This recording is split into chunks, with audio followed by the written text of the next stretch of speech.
Number 10. King Midas. Most people know the story of King Midas, but in a nutshell, he was a king who was granted the power of that everything he touched turned to solid gold. So, no, he didn't exactly buy anything with that kind of power, but the man can have anything he wants or buy anything he wants. It's a lot of gold. This sounds great, but it's really awful for a couple of reasons. One, that is pretty much the moral of the story, and the other is, well, some basic economy stuff. The first reason this would suck is that, one, you should never be too greedy, and you really shouldn't. And you should always be careful what you wish for. This blessing quickly turned into a curse as Midas could no longer eat. Which, that's bad. Not eating and everything you touch turned to gold. Ugh, you couldn't hug anybody, it's terrible. The other issue would be his wealth. You'd have to be very careful on how many items you actually touched, as producing too much gold would eventually devalue the price of gold. Especially if you touch a bed or something, that's a lot of gold. Imagine how much a solid gold bed would weigh, how much that would be worth. So in reality, you would be both starving and poor. Number 9. Mansa Musa. Sort of related to the King Midas issue, Mansa Musa was probably the richest man to ever walk the face of the earth. A king from northern Africa who exploited his country's salt and gold reserves. His estimated wealth today would be around the $400 billion mark. $400 billion US. Ooh, that's a lot of money. Tough to actually measure it exactly because it was from so long ago, but it could be less, and some say it could actually even be more. Mansa Musa went on tour one year to see all the beautiful things he could of the ancient world, and you can't take a little vacation without buying something at the gift shop. Mansa Musa was so rich and spent so much money in a few towns that he visited that he single-handedly upset the economy of those cities. Elon Musk wishes he could. So he basically bought a lot of stuff, and it was unusual because it upset the economy. Like, he destroyed the economy of those towns. That's insane. At number 8, Akbar. Humayun continued to deal with the competition of his brothers until finally his reign came to an end, but not in the way that you would expect. He was carrying a bunch of books up some stairs and he accidentally fell, leading to a lethal head injury. His 13-year-old son Akbar had to inherit the throne. Akbar would later become known as the Great, but that doesn't mean that he didn't do some questionable things. Where his father failed to conquer, Akbar swept through. But just like his father, he encountered jealousy and dangerous ambition in the dark corners of his reign. In Delhi, an attempt to assassinate him was made, the bowman nearly missing him. Who was behind it? The slave of a nobleman who recently tried to start a rebellion. But the plot thickens. Akbar's foster brother's mother had further designs to establish power for herself through her son, Adam Khan. Khan actually ended up taking the life of Akbar's foster father, which led to Akbar throwing him down the stairs and therefore killing him. The mother died 40 days later due to grief. Grief over her son or the loss of power? Who knows? At number 7, Jahangir. So this guy was super impatient to become the ruler and was getting tired of Daddy Akbar taking his time. So he revolted. Damn, this court honestly was just rife with rebellion. They never got tired of it. In 1599, while his father was otherwise engaged and away from the palace, Prince Salim led a revolt. During the revolt, he even skinned a man alive. Akbar was pissed about this and wrote to his son and said, quote, "I have never skinned a bird alive in my life, and you have treated a human being in this manner." Jahangir then went on to conspire against a close advisor of his father named Abul Fazl, whom Jahangir killed in a small battle. Despite Akbar being devastated at his son's behavior, he was the only male heir left to inherit, so on Akbar's deathbed he forgave his son and implored the nobles to recognize him as a leader. At number 6, sewed to an ox. Now Jahangir was emperor, but the trouble didn't stop there. I saw some sources recognize him as a somewhat benevolent figure, while others said that he was the exact opposite. He was pretty brutal, and his first task was crushing a rebellion against that which his own son began. Apple, not far from the tree. He was traveling to Lahore when he came across two nobles who were sympathetic to his son's cause, so he decided to punish them in a very peculiar and violent way. He ordered that one be sewed to the skin of an ass and the other to an ox. Now that is messed up. When he got to Lahore to face the rebels, he crushed them and blinded his own son as punishment. A ruler couldn't have any impediment, so therefore his son could no longer pursue the role. Then he hung his son's followers outside of Taxali Gate. Yeah, so even within the confines of war, this guy had some pretty messed up ideas. At number 5, the horse and his boy. On the less violent end of the spectrum, Jahangir was actually a big fan of the arts, science, and worldly things. Unlike his father, who couldn't read and write, an interesting skill for a ruler not to have, Jahangir was all about it. He really wasn't interested in military, which was a task he left to his son. But he did inherit his father's wealth, and considering he wasn't working in the military, he had time to indulge his curiosity. In his memoirs, there are fantastic paintings of exotic animals. There's a painting of a zebra that has a very funny story behind it. The zebra was being taken as a gift to the Safavid Shah, and it was traveling through the port of the empire. Jahangir heard about it and had it brought to court first, and didn't believe that it was real. He thought that it was a painted horse, so he had people try and wash them off. Only when the paint didn't come off did he realize his mistake and ordered that the wondrous creature be painted. At number 4, Shah Jahan and the Taj Mahal. Okay, so this one isn't messed up for violence or anything, but it is the ultimate love story, and we just can't leave it off this list. There is one part that is messed up to me because, man, I don't even know, but we will get to that. If you've ever been to India, then one of the stops you made on your trips was probably to the Taj Mahal, a breathtaking mausoleum built by the Mughal Emperor Shah Jahan to commemorate the love of his life. Considering how big and intricate it is, you know that their love was bigger than any storybook. An Indian poet called the Taj Mahal a teardrop on the cheek of time, a testament to grief and power. Mumtaz Mahal was Shah Jahan's favorite wife, forsaking all of his other wives just to be with her. They went everywhere together, even on military missions. This is where, from my perspective, where things get crazy. This woman delivered 14 children for her husband. 14. Sadly, whilst giving birth to the last, she passed away, inspiring her king to build this massive structure. Both Shah Jahan and his love are buried beneath it. At number 3, brothers at odds. Shah Jahan's rule was considered the golden rule of the Mughal Empire, so how do you top that? Aurangzeb did not even bother trying, and he kinda sucked. He was Shah Jahan's third son, and he was a very military-minded man, showing tactical and strategic military skill and unrivaled determination. Whereas his brother was a man of letters, and no, not the kind from Supernatural. Aurangzeb wanted power, and so in order to secure his rule, he confined his ailing father to his own palace, caused the death of one of his brothers, and had 2 more of his brothers, a son and a nephew, executed. He was literally committing fratricide left, right, and center. But it didn't matter to him because he gained control. His desire to prematurely end the lives of those who stood in his way was described as, quote, a wolf thirsting for the blood of his brothers, end quote. You would think that this motivation to gain power and rule on his own terms would mean that he had big plans for the empire, which in a way is true, but those plans and changes led to a lot of oppression, but we will get to that in a bit. At number 2, staked. Before we get into the oppression that Aurangzeb caused to his empire, let's talk about Emperor Farrukh Siyar. Farrukh Siyar was emperor of the Mughal Empire from 1713 to 1719. He was described as an incapable ruler who gave his power to all of his advisors. His rule caused many conspiracies and plots to arise within the court. He caused a lot of people a lot of pain for his plight for power. With the help of his allies, he gave many of his enemies the gift of the big sleep, but by far the most ruthless thing he did was kill Jahandar Shah and Zulfikar Khan Nusrat Jung. What made their deaths so brutal was the fact that when they went the emperor hung their heads on poles, and just to add insult to injury, he made their parents walk at their funeral. Luckily for the people of the Mughal Empire, Farrukh Siyar was killed by unknown assailants at the instructions of his close relatives, putting an end to his awful reign.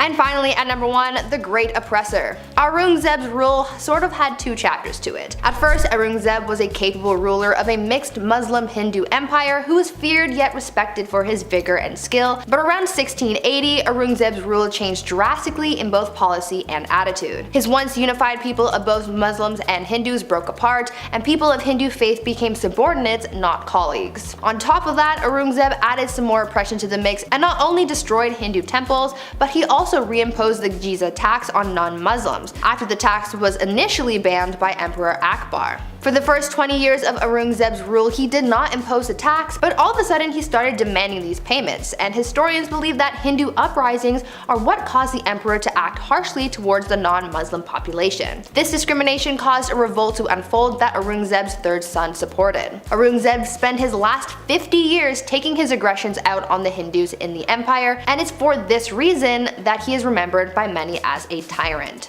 Kicking off the list at number 10, Heart of Glass. Alexandria of Bavaria, the royal who believed she had swallowed a grand piano made of glass.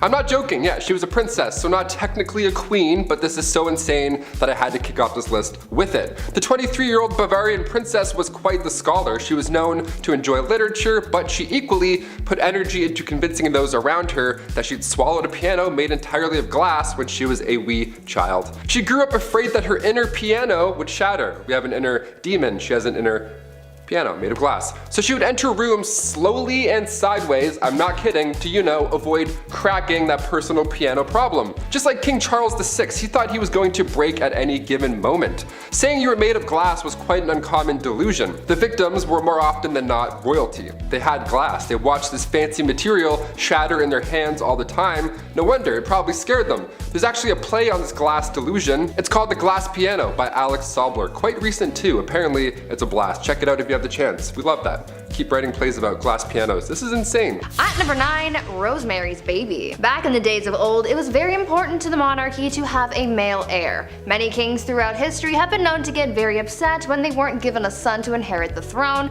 and they put a lot of pressure on their wives to give them a boy. Why? I don't know. The boy's kinda stuck. Anyway, this probably drove a lot of people crazy, but there's at least one confirmed case of crazy baby fever from Maria Eleonora. She kept trying to have a baby, but when she finally got pregnant, everyone was hoping for a boy. Unfortunately, the odds weren't in her favor, and she gave birth to a little girl instead. People knew that Maria would get absolutely triggered upon learning of her baby's gender, so they kept it a secret from her as long as they could, but eventually they had to tell her, and Maria was pissed. She really went looking for that receipt to return that baby and get a refund or at least a store credit. When she found out the baby was a girl, the queen reacted by saying, quote, "Instead of a son, I am given a daughter, dark and ugly with a great nose and black eyes. Take her from me, I will not have such a monster." End quote. Like damn, tell her how you really feel. After that, mysterious things started happening to this baby, like a wooden beam mysteriously falling into the baby's crib, and somehow accidentally falling down the stairs. Even the nurse once dropped the poor kid onto the stone floor. Like, I get it, you're disappointed, but that's still your kid, and a lot of people aren't given that privilege, so be grateful for your spawn. Number 8, the People's Princess. Okay, I know Prince Charles isn't exactly a king, but he is royalty, and the man kinda did Diana dirty. That's a quick and half put together allusion to a Michael Jackson song for the English majors and the audience. Being royalty isn't easy. Being royalty in a modern age when paparazzi overwhelm you with lights and cameras just for a juicy piece of gossip like, when was your last bowel movement? Is it slow? Extra extra, read all about it, the princess is constipated. That's just not fun. So after Prince Charles and Princess Diana had been married for a few years, you can understand how excited the media was to find out about their marital disputes. "There was 3 of us in this marriage, so it was a bit crowded," was a quote by Princess Diana that gave the media a field day. Sadly, Prince Charles was having an affair, and it wouldn't be too much longer that Diana would perish in a car accident that may or may not be organized by the royal family themselves. Number 7, midlife crisis. This one's kind of generalized because if I didn't, I'd have to mention almost every king ever. So here we go. Back in ye olde times, the access to better healthcare just wasn't there. Doctors aren't washing hands. Imagine, Buddy eats some greasy mutton and then says, "Alright, time for your enema." But those aren't the only greasy hands around certain orifices I'm talking about. I'm talking about kings marrying older girls at the ripe age of 12. Yep, that's right. Nothing says experience and womanhood like being 12. People didn't live long, and oftentimes these arranged marriages had ulterior motives, like alliances or business really. However, that does not make up for marrying a 12-year-old who may or may not have started those super weird changing times, like when you were 12 and now there's hair showing up in places that you didn't know there could be hair. I sent a courier to the chief and he came back with this message. It ain't it. Number 6. Till death do us part. Love and marriage go together like a horse and carriage, but sometimes the crooning words of Frank Sinatra aren't enough to keep people in love. Sometimes marriages end up like the ones we see on sitcoms, but when there's no laugh track, it's not very funny, and sometimes divorce is the answer. Medieval Germans thought this too, and something they practiced was divorce by combat. Basically, the man goes into a hole with his arm tied behind his back, and the woman is free to move around with a sack of rocks. These proceedings are strange, as I'm sure no husband or wife married today would ever get so frustrated with one another that they would want to hit one another on the head with rocks. Oh, the blessings of being married. Number 5. Domestic disturbance. William the Conqueror was one down bad dude. The illegitimate ruler to the throne left a bad taste in some people's mouths, and was just as ruthless in silencing those rebellions that were always uprising against him as he was with the famous battles he was a part of, like the Battle of Hastings. But what I think he should be remembered by is the way he asked Matilda to marry him, or rather the extreme measures he took when she refused his advances because he was an illegitimate leader. William dragged Matilda by the hair out into the middle of the street and beat her until she agreed to marry him. I don't have to tell you how messed up that is, and I sure hope I don't. Number 4. Nero Sauna. The Romans were kind of a big deal, especially if you're into history. Large city, culture, and some other structures are still around today. That's kinda cool. But while the city of Rome may have been the best city on earth at the time, Romans themselves could use a little work. Meet Emperor Nero, the vicious leader of Rome who became emperor through ill-gotten gains. However, in what may have been one of the first acts of flexing the male patriarchy, the divorce or forced separation of his wife Claudia Octavia comes to mind. It was a rocky marriage from the start. There was a general dislike from the very beginning, but when Nero remarried, as emperors did, he had Octavia banished to an island, where shortly after she would be suffocated in a hot vapor bath. Her demise was sad for most Romans. Oh yeah, and they tried to make it look like she did herself in. That's messed up, man. Number 3. Pedestal. I think in a healthy relationship, you ought to put your partner on a pedestal sometimes. Maybe your partner is drop dead gorgeous. A promising athlete. Really enjoys collecting stamps. You go, little rock star, collect those presidential stamps. However, Emperor Caligula of Rome had some other ideas. He would literally put his wife, who he claimed to love, up on a pedestal stark naked, and let his friends in the military gawk and glare at her. He would also say to her that he could end her life whenever he wanted, and put a knife against her for no reason. Weird flex, but okay. This guy was awful to everyone, as he tormented and unalived so many people. Well, you sure wouldn't want to see his face everywhere, as he liked to do just that. Built statues of himself everywhere because after losing your family to his tyranny and looking at his wife, you need to know who's responsible for all this. That's messed up. Number 2. Duzong Duzong Duzong. That wouldn't really be a great fraternity name, would it?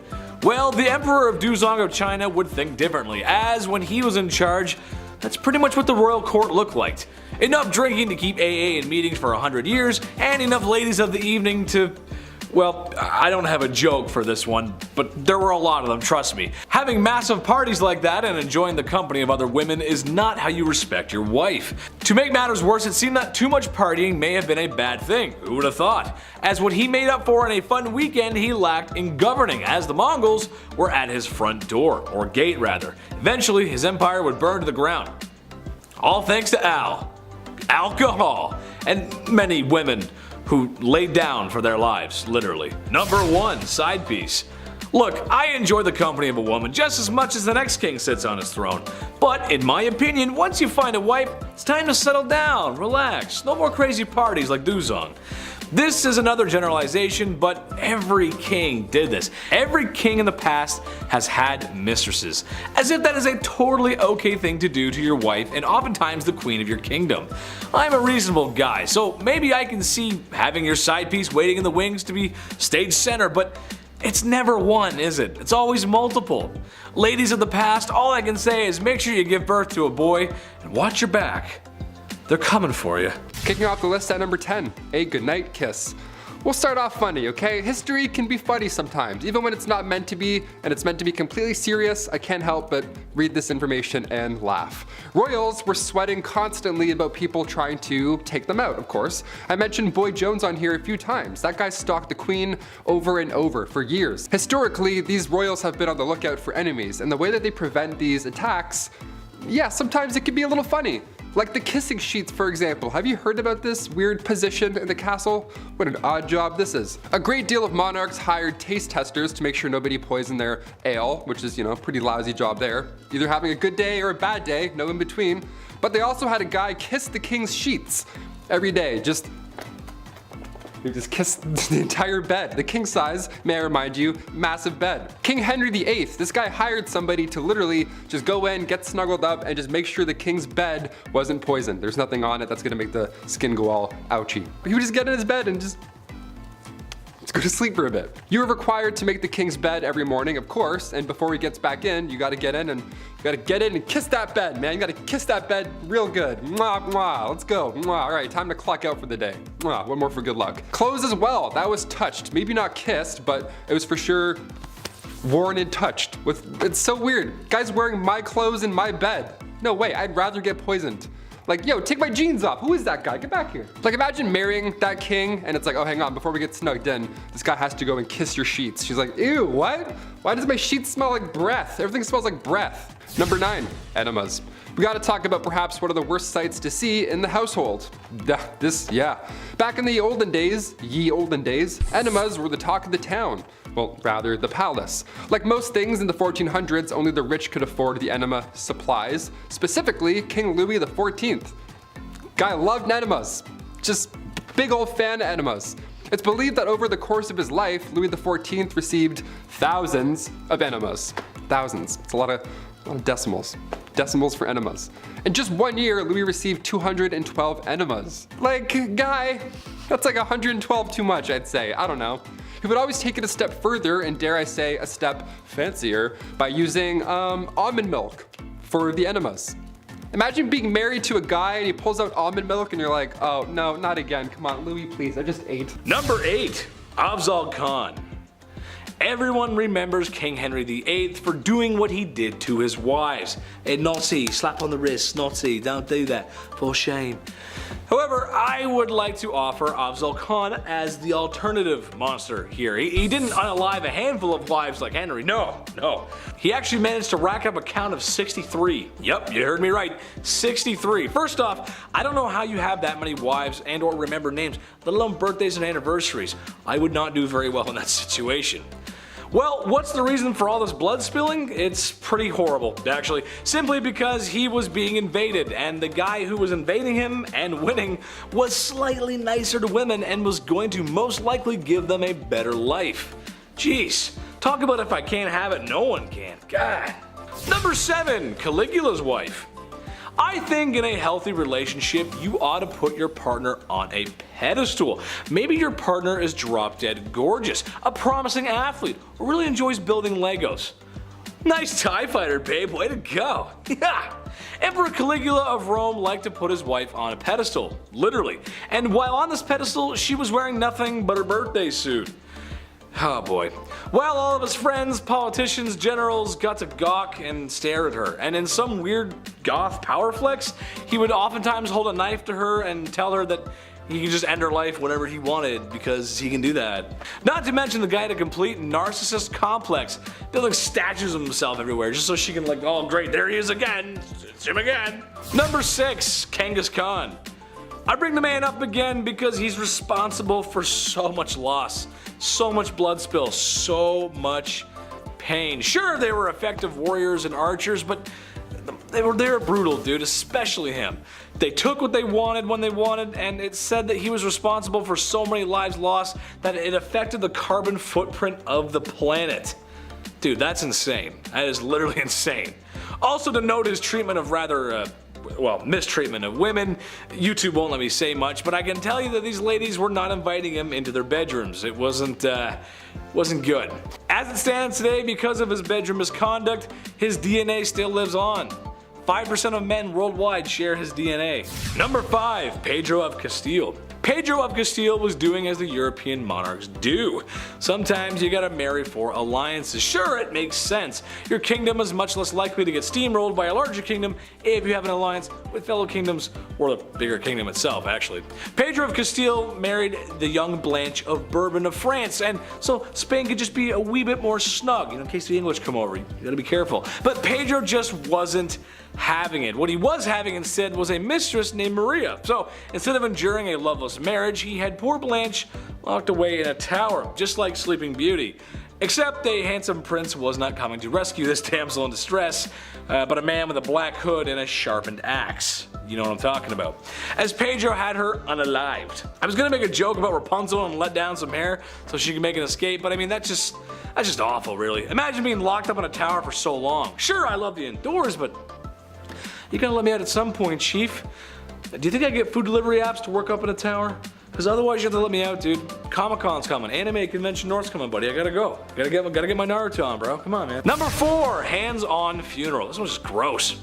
When you're in a relationship, it can provide you with some great things. Someone to go through life with.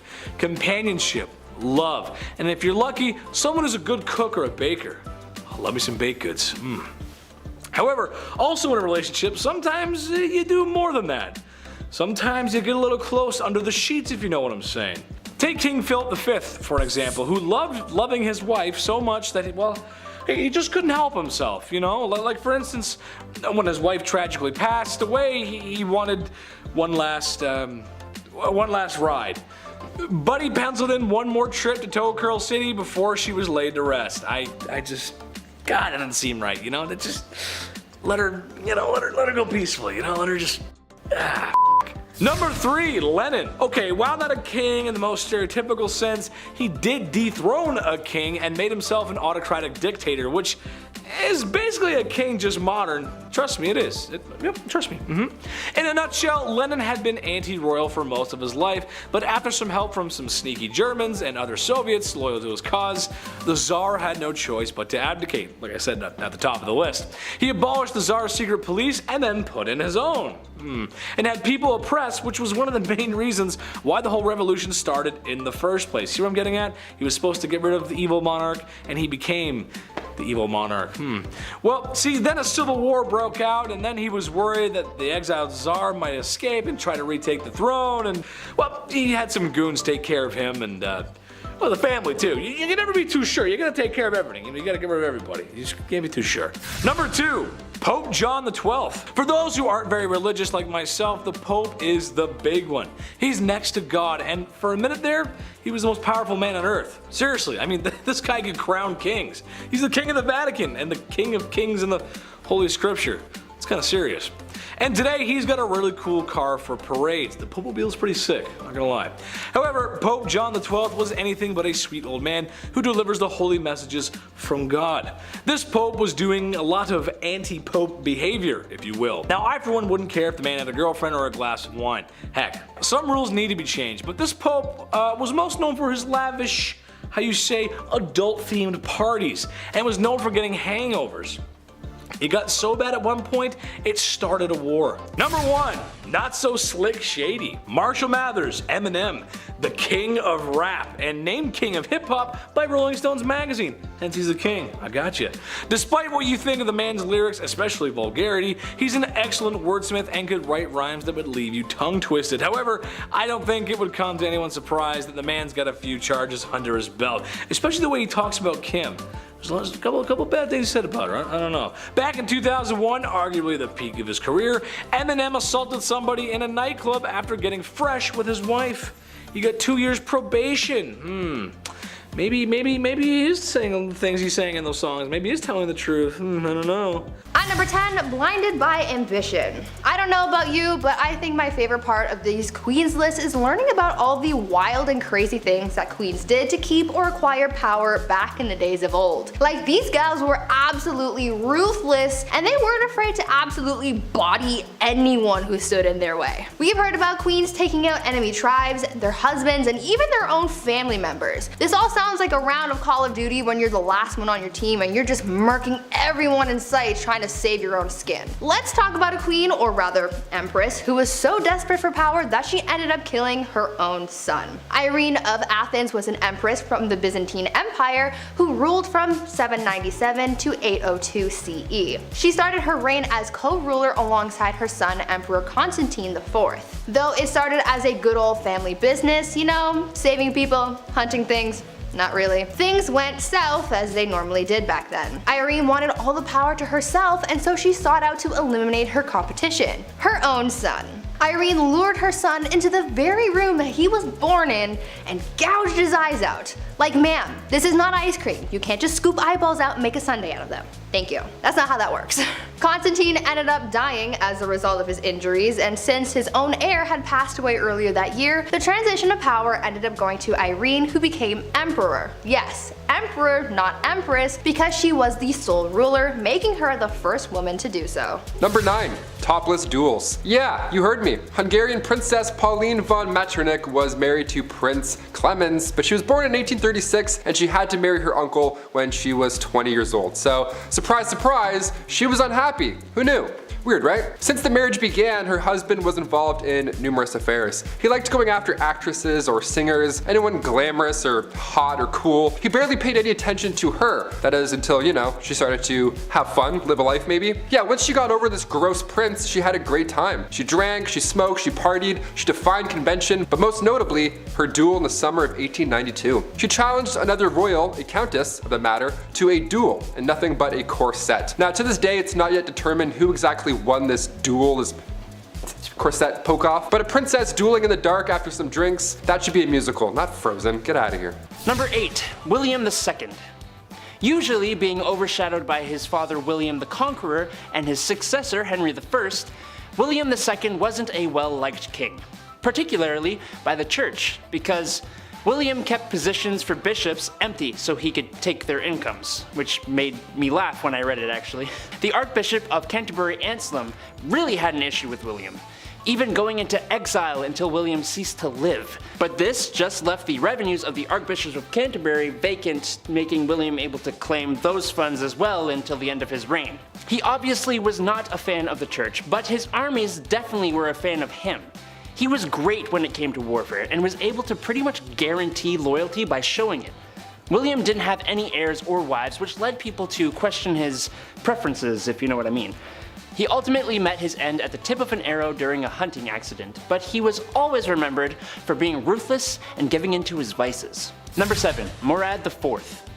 Something about kings being great also goes hand in hand with them being terrible at the same time. 17th Sultan of the Ottoman throne, Murad IV came to power in September 1623 at the age of 11.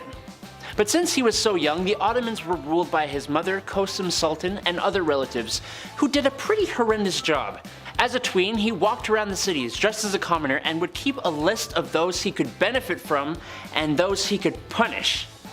At 11. At 21, he took control and also took some extreme precautions in order to eliminate the corruption within the empire, banning the use of alcohol and tobacco and coming up with severe measurements for the regular collection of taxes. Murad IV would never be okay with people disobeying his laws and directives, even going around the city in plain clothes to check any undisciplined actions by the locals, and he would personally punish the offenders. He did a lot for the Ottomans, but boy was he harsh about it. He destroyed coffee houses, like, come on man. Number 6. Phalaris. Phalaris of Akragas was a tyrannical Sicilian ruler from around 571 to 554 BC. And this dude was so bad his own people overthrew him after his 16 years of rule. Phalaris became ruler by some unconventional ways when it came to other kings on this list. Some think he started as a farmer who held office, and other more fun stories say he was appointed to build a temple, and instead of doing that, he took the money and built a fortress, allowing him to take power. He expanded the territory of Akragas from the south coast of Sicily all the way up to the north coast, but he was known much better for how gosh darn cruel he was. The most famous story would have to be the one of the Brazen Bull. An engineer was hired by Phalaris to create a new device for doing heinous things to his prisoners. The engineer presented him with a bronze bull.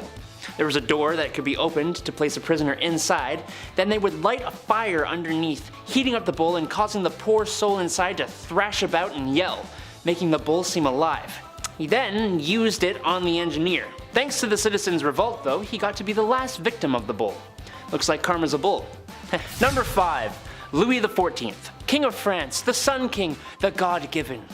Ruling from 1638 to 1715, Louis XIV was well known for his love of art, which was apparent in the royal palace of Versailles he created, his love of women for his multiple wives and many more mistresses, and the comparison of himself to God, even taking up the sun as his symbol, being representative of Apollo, the sun god, and the literal reason we're all alive. A good symbol, honestly. The Palace of Versailles was used to host comedies, operas, and tragedies, and spectacular parties. His suite in the palace was made up of 3 apartments all for himself. The palace was big enough to hold his entire court so that none of them could really plot against him without him knowing. It also contained the Hall of Mirrors, which was a 71-meter long room with 357 mirrors around 17 arches opposite the massive windows. Unlike most other kings on this list, Louis XIV was a fantastic ruler. He was an incredibly lavish one though, which equals spoiled in my mind. Number 4. Ivan the Terrible. Ivan Tsar was a great military leader, pretty much setting up the Russian Empire. A great leader with an absolutely terrible temper. His rage-filled outbursts just got worse and worse over the years of his rule from 1530 to 1584. One of these incidents even ending in the stab-filled demise of his own son. He had a special force called the Oprachina who eliminated anybody he felt threatened him, and he led this force to Novgorod in 1572, resulting in the massacre of Novgorod, which gets him a firm place as one of the cruelest of Russian rulers. There is the even more popular story of him making that peculiar looking castle in Moscow, and then dispatching the man who designed it so no one else could have one.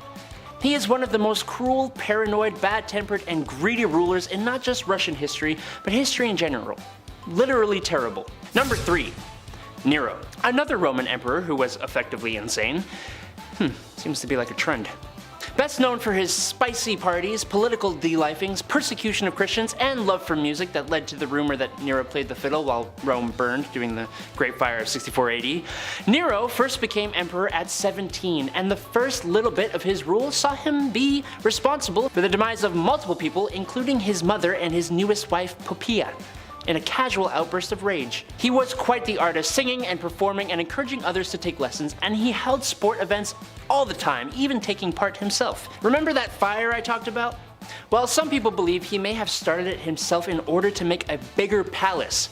But if he did or didn't, he blamed the Christians and punished them much more than necessary, like dressing them in animal skins and having them torn apart by dogs, or being burned to the afterlife in pyres that would light his own garden parties. Oh, and he bankrupted the Roman treasury building the aforementioned palace where he held his ridiculous parties we talked about before with a 100-foot golden statue of himself. Nice. Number 2. Bad King John. Kings be bad sometimes. But when it came to lechery, treachery, and shocking acts of cruelty, the king who sealed the Magna Carta takes the cake. According to the historians at least. While known for the Magna Carta, he is also well known as the king involved in the stories of Robin Hood. But these being fairy tales, was he really that bad? No, he was much, much, much worse. During the time that he ruled, most nobles who were captured in war were kept in not so bad confinement. John said no though. Like when he captured his own nephew, who miraculously disappeared, and about 22 knights who were sent to a castle to starve to the afterlife, to stop their families from continuing to fight. He did the same thing to the wife and son of his former friend. If that weren't bad enough, when his brother, who was king at the time, was taken prisoner, he tried to seize the throne, and he is famous for forcing himself on the wives and daughters of his own barons. As you may remember from Robin Hood, there was a monetary aspect to his horribleness as well. The taxes and fines he levied were to the point of extortion. I talked to Andrew, who talked to the chief, and he said, King John ain't it. Number 1. Henry VIII. Here we are, the main man himself. We've talked about him before, and how could we not? He's arguably one of the most infamous English kings. Historians have described him as obsessive, syphilitic, and a self-indulgent wife delifer and tyrant. These historians probably leave the best Google reviews. It's not just his whole multiple wives to find a male heir situation that makes him spoiled. Well, kind of it is. To achieve his personal ends, he literally spurred on a religious revolution that created the Church of England, the formal end of monasteries, and the Reformation. Which is hilarious because he wrote a treatise against Martin Luther that had him named Defender of the Faith by the Pope. Ironic. He, like many of the others, was a lover of art, music, and sport, at least in his younger years. But he was also an incredibly costly ruler. While he unified much of England with Wales and Ireland, in 1520, with King Francis I of France, Henry co-hosted the Field of the Cloth of Gold, which was incredibly lavish and showed off his immaturity. Speaking of immaturity, there are tons of cases where people were separated from their heads simply for not giving him what he wanted, including some of his friends and his wives. A great number 1 for this list, in my opinion. At number 10, kleptomania. If you were a queen, then you would think that you had enough money to just buy whatever your little heart desired. Though that may be true, there was at least one famous queen who just straight up stole things just because she could. Queen Mary, Queen Elizabeth's grandmother, was quite the kleptomaniac, and no matter how hard people tried to avoid having their things stolen by her, it just never worked. When the queen would visit someone's house, she would walk around looking at whatever knickknacks you had lying around, and when she found something that she liked, she would stand there and just sigh super loudly to get someone's attention. Much like how my dog used to sigh dramatically when he wanted food. Anyways, usually when someone heard the sigh, they knew that this was a sign that the queen wanted whatever she was gazing upon. Sometimes the homeowner would just give whatever it was to the queen as a gift. But if it was something that they weren't willing to part with, then she would either try to buy it off them or just straight up take it when no one was looking. This became such a big problem that people started hiding their prized possessions before hosting the queen in their home, but she eventually caught on to this strategy, so she just started showing up uninvited. She could not rest until she owned pretty much everything in the kingdom. Number 9, no time to dine. If I'm eating, don't acknowledge me as a human being. I sound like a pug when I eat, okay? I don't waste any time. I love food, okay? It's business. Now, if you're a queen and you eat fast, well, everybody else has to eat fast as well. This began back in Queen Victoria's time. The queen loved to feast and she didn't waste any time at all. Like, it's really fast. The way the royal family works is that when the queen is done, that course or that meal, you're also done. So when Queen Victoria would smash an entire 7-course meal in 30 minutes, which apparently she could do easily, you'd be blowing on your soup still and Queen Victoria would already be telling everybody to pack it up. That's stressful. All because she could eat lots of food in a short amount of time. Also, once the queen gave a toast, you couldn't even speak. Also, once the queen placed her cutlery on the table, regardless of where you were during that course, everybody's plate would then be taken away at the same time. And the next one would then come in. I would just put my food in my pockets, you know, screw it. It's almost like when you go to all-you-can-eat sushi and you have like some sushi left over, you don't want to waste it. You're like, you know what? I'm not paying that bill. Number 8, no bathing in this house. Bathing in the olden days wasn't fully understood, if that makes any sense. Like in a medical book, in an official 16th century medical book, the medical advice was, use not baths or stews, nor sweat too much, for all openeth the pores of a man's body, and maketh the venomous air to enter and for to infect the blood. First of all, huh? What? What does it even mean? Why is every shred of medical knowledge always written in riddles? God forbid you have bronchitis in the 16th century. A doctor would just be like, ah yes, just a drop of ale and a witch's flick and you'll be on your way. Like, what? Do you have any halls? Help me. Help me, dude. No, I'm just mad. I just like, bro, I have pneumonia. I need medicine.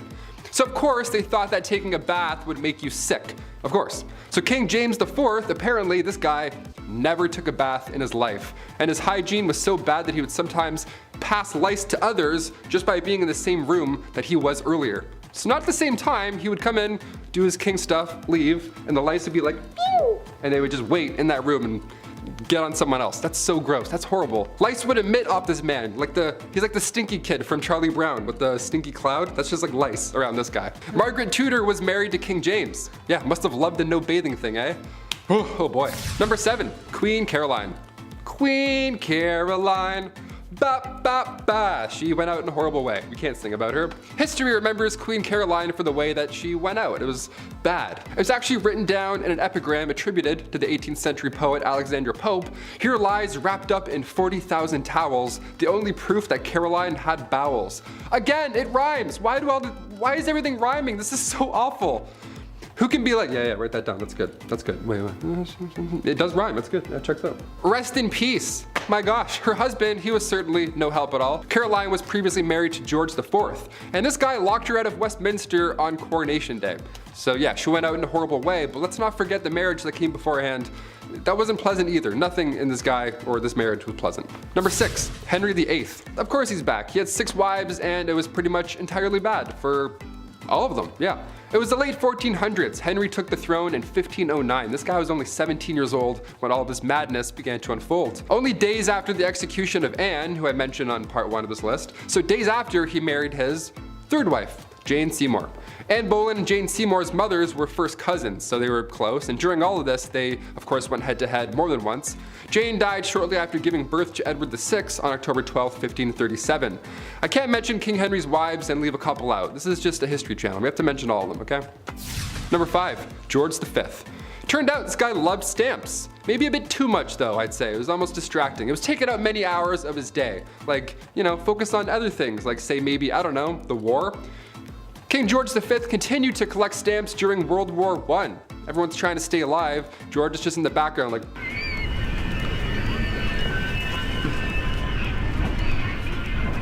like all collections, they started at an early age. It's now at a point where it's just, past impressive and borderline strange. Especially if you're a royal, like you're really going hard with this. This guy had albums on albums of stamps. He had around 330 albums, each was 60 pages, full of stamps. That's 20,000 pages full of stamps. That's a lot, way too many stamps. So naturally, he was nicknamed the King of Stamps, or rather the King of Philately. That's the official term for collecting stamps. We're historians here, we have to make it official.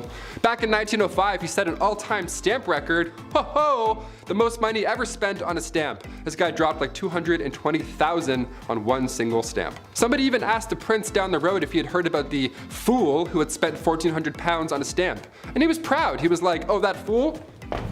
It was I. Number 4, Rudolph II, the Holy Roman Emperor from 1552. He was known as a collector. Yeah, some princes collected stamps, others collect zoo animals. We're all different. Yeah, his castle was home to lions, tigers, and not bears, but orangutans, so good luck getting your 8 hours. He also collected human artifacts, like body parts after they've been, so that's watch your step, I guess. Welcome to MTV Cribs, don't mind the jar of eyes, watch out for the lion's tail, careful. What a mess. He's quite important in history though, I guess. He supported the scientific revolution, and he also poured tons of money into astrology, so next time you read your horoscope, remember it's Bones in the Jar Benny that's responsible for that one. And also, in case you're wondering, yeah, he didn't pay attention to any of his wives or anything like that. He was just, no, jars for me, jars animals, I'm all set. Number 3, Don Carlos. Spanish Crown Prince, the guy who just enjoyed being the worst human alive. Let's talk about him. Back in the mid-1500s, the eldest son to King Philip II of Spain was, yeah, I want to say worse things, but he was just a really bad person. YouTube, he was just a bad guy. Now, it's been noted that he was born with a hunchback and one leg was shorter than the other. Historians like to bring that up first, and how maybe he had the odds against him with these disabilities growing up, and people often feel bad for him a little.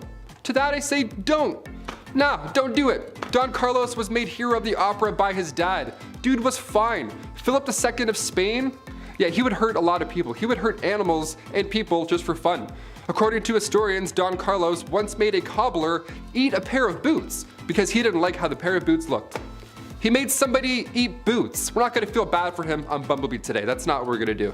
He was also set up to marry Queen Elizabeth of Valois, the eldest daughter of King Henry II, but after a few hours, she was like, no, that's not gonna happen. No way. So she married his father instead. That's what happens. That's what happens when you're In 1564, a few brides were lined up for Don Carlos. Mary, Queen of Scots, was one of them. Margaret of Valois, we know what happened with her, and Anna of Austria. But his mental conditions grew worse and it went south. Shocker. Number 2, Heart of Glass. King Charles VI, once nicknamed the Beloved and then quickly nicknamed the Mad. What happened? After he became King of France in 1380, he would have these episodes, let's call them. He would believe he was made of glass and he didn't want anybody to touch him. He had this glass delusion, which was surprisingly not uncommon, believe it or not, for this time period. Believing you were made out of glass in some way, shape, or form, be it in your head, butt, shoulders, or back, really spiked around the mid-1400s, and Charles VI, aka Charles the Mad, he wouldn't let anybody, not even his wife, near him at all. I'm not making fun of somebody for having a fear like that. I mean, most likely historians believe he was schizophrenic, so obviously I'm not ripping on that. But Alexandria of Bavaria, another royal who had this glass delusion, she too believed she had swallowed a grand piano made of glass, so she had to enter rooms sideways to avoid it shattering. I don't know what's going on with this glass delusion, but I'm glad it went away. I don't know. And finally, number 1, King George IV. Voted as England's worst king by historians, so that should already tell you a good amount of this guy. George was another one of those monarchs who was a little too invested in his, intimate side quests, if you know what I'm saying here, like all these other kings we've talked about. He was a bit busy, being a stupid fool. This man was trying literally everything to get a woman to sleep with him. Although he was the king and he was already set up, he was like, nope, I'm gonna go and keep trying with strangers and random. And he would throw a tantrum if they said no, or he would threaten to end his own life if he didn't get the girl. Like, you know what I'm saying? One of those kind of monsters. He would also keep trophies, lack of a better term, of all these conquests afterwards. He would ask each people that he slept with for a little piece of hair, and then he would keep them. He would like store them. Back then it was kind of common, I guess, for lovers to keep locks of each other's hair. Weirdly enough, because you don't have phone numbers or like any sort of way to remember someone, photos, I don't know. So you kept their hair. But after the king died, his brother found 7,000 envelopes, each with a lock of hair that was, quote, enough to stuff a sofa, end quote. So yeah, I'll leave you on that note. At number 10, royal enemas. Apparently, back in the day, enemas were all the rage amongst the elite. It was believed that enemas were good for your health, so everyone was doing it to try and live a little longer than the rest of those commoners and peasants. One person who really just couldn't get enough enemas in his life was King Louis XIV. It is believed that over the course of his life, Louis XIV received thousands of enemas. When I tell you this guy was obsessed, I'm not kidding. One year, Louis received 212 enemas in just the 1 year. And of course, he had to make his enemas a little jazzy and couldn't just use water like any other person. Oh no. My guy was using things like almond milk. His enemas were also sometimes scented with orange or rose, and sometimes even colored just to make it a little more special. To get an idea of just how obsessed the elite were with receiving enemas, just think about the fact that a French duchess once received one during a court ball. The duchess was in the middle of having a conversation with Louis XIV, and during this conversation, one of her maids came over, snuck under her dress, and gave the duchess an enema on the spot. Ew. These people were so weird. At number 9, pampered pony. I'm sure I can speak for most people when I say when you have a pet, you love and care for that thing like it is your child, right? Well, one Roman emperor might have taken that concept a little bit too far, because saying that he was obsessed with his horse is an understatement. The Roman emperor known as Caligula had a horse named Incitatus. Caligula was a horse racing enthusiast, so Incitatus was his pride and joy, and not too many people were all that thrilled about it, to be honest. When I tell you this horse was treated better than most people have ever been, I'm not kidding. The horse's stall was made out of marble, his manger was made out of ivory, and he was even fed oats flaked with gold. Caligula was also very adamant about his horse receiving a good and restful sleep before a race, and he was so serious about it that he made guards stand outside of the horse's stable to make sure that the horse remained undisturbed while it slept. This horse even had its own furniture. Like, what is he gonna do with it? He's a horse. Caligula was so fond of his horse that he even made it a priest and promised to make him consul, which was the lead position in the Roman government after the emperor, highly coveted by senators. This was the last straw for people because the emperor was putting his horse above his own people, so he was assassinated. Number 8, Filippo Maria Visconti. The Duke of Milan during the 14th century was at first Gian Maria Visconti, but after he was taken out, his brother Filippo Maria Visconti had to step up to the bat. As a ruler, Filippo was better. His brother had been cruel previously, hence the untimely departure. So this was a good move at first, so we thought. Now Filippo had to take over come 1412. Filippo was better than his brother on paper. He helped reorganize government finances. He got the silk industry up and running, which we love that. He ended up passing away of natural causes down the road, which is, nothing like his brother. But while he was in power, he never showed his face to anybody, not even people close to him. He hid in his palace most of the time, and it was odd because he thought that he was ugly. That's why he hid his face. Kind of sad, right? Filippo hid his face, and maybe you feel bad for him now, right? Just a little bit. He died of natural causes and he was alone all that time. Yeah, don't feel bad for him. This guy was horrible. He was jealous of his wife Beatrice Lascaris de Tenda because she was twice his age, twice as smart, and twice as powerful. So Filippo had her taken out in a courtyard publicly September 13th, 1418. Yeah, he accused her of adultery just because he could, and he had some suspicions in his dark room by himself hiding his face. History is ugly, and sometimes it's literally ugly as well. Number 7, George I. King George I, couple of Georges on this list, okay? Long before his British ruling days, George was in Germany. He was actually the elector there, and he'd been married before around 1682. Originally, he married Sophia Dorothea of Seal, but the entire time they were married, it was horrible. George would straight up bring other women home because he just felt like he could. Like he literally argued that he could, given his role. He's like, oh, I could have these women and we could do all this in front of you. Of course, I'm this person of this. Like, no, you're a fool. You're a jerk, really. He would have numerous mistresses and he would purposely flaunt them. So Sophia thought, okay, if you can have numerous side hustles going on, I'll move on myself. So she began seeing a Swedish count. Okay. She began seeing Philip Christoph von Königsmark. Now when George inevitably found out, he was violent at this point. He was upset, he divorced Sophia and then imprisoned her.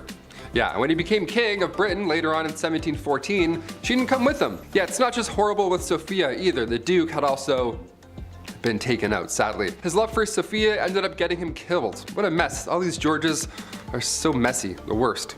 If your name's George, don't be a mess. Just be nice. Hit that thumbs up if you're a George. Change the game. Change the stats up. Number 6, heir to the throne. Okay, I kicked out this list roasting Napoleon and his licorice choices, but of course, he's done much worse things than have bad breath and stained teeth. Napoleon's marriage to Josephine was first fueled by love and friendship, but things quickly changed. Marie Josephine Rosé Tascher de la Pagerie was born in 1763. She had 2 children with her first husband, but that marriage was also not a happy time. They separated, and Josephine met Napoleon in 1795. Napoleon at this point was married at the time, and they had an affair, and they were deeply in love, like actually in love, and Napoleon proposed to Josephine in 1796, and they married later that year. 2 days after their wedding, Napoleon led the French army in Italy, and while he was gone, both of them ended up having affairs. So many affairs in this. Like, does love even exist? What the hell? 1804, Napoleon crowned himself and then crowned Josephine, proclaiming her empress. A few years passed, and after finding out Josephine couldn't bear any more children, Napoleon made a list of possible and eligible princesses.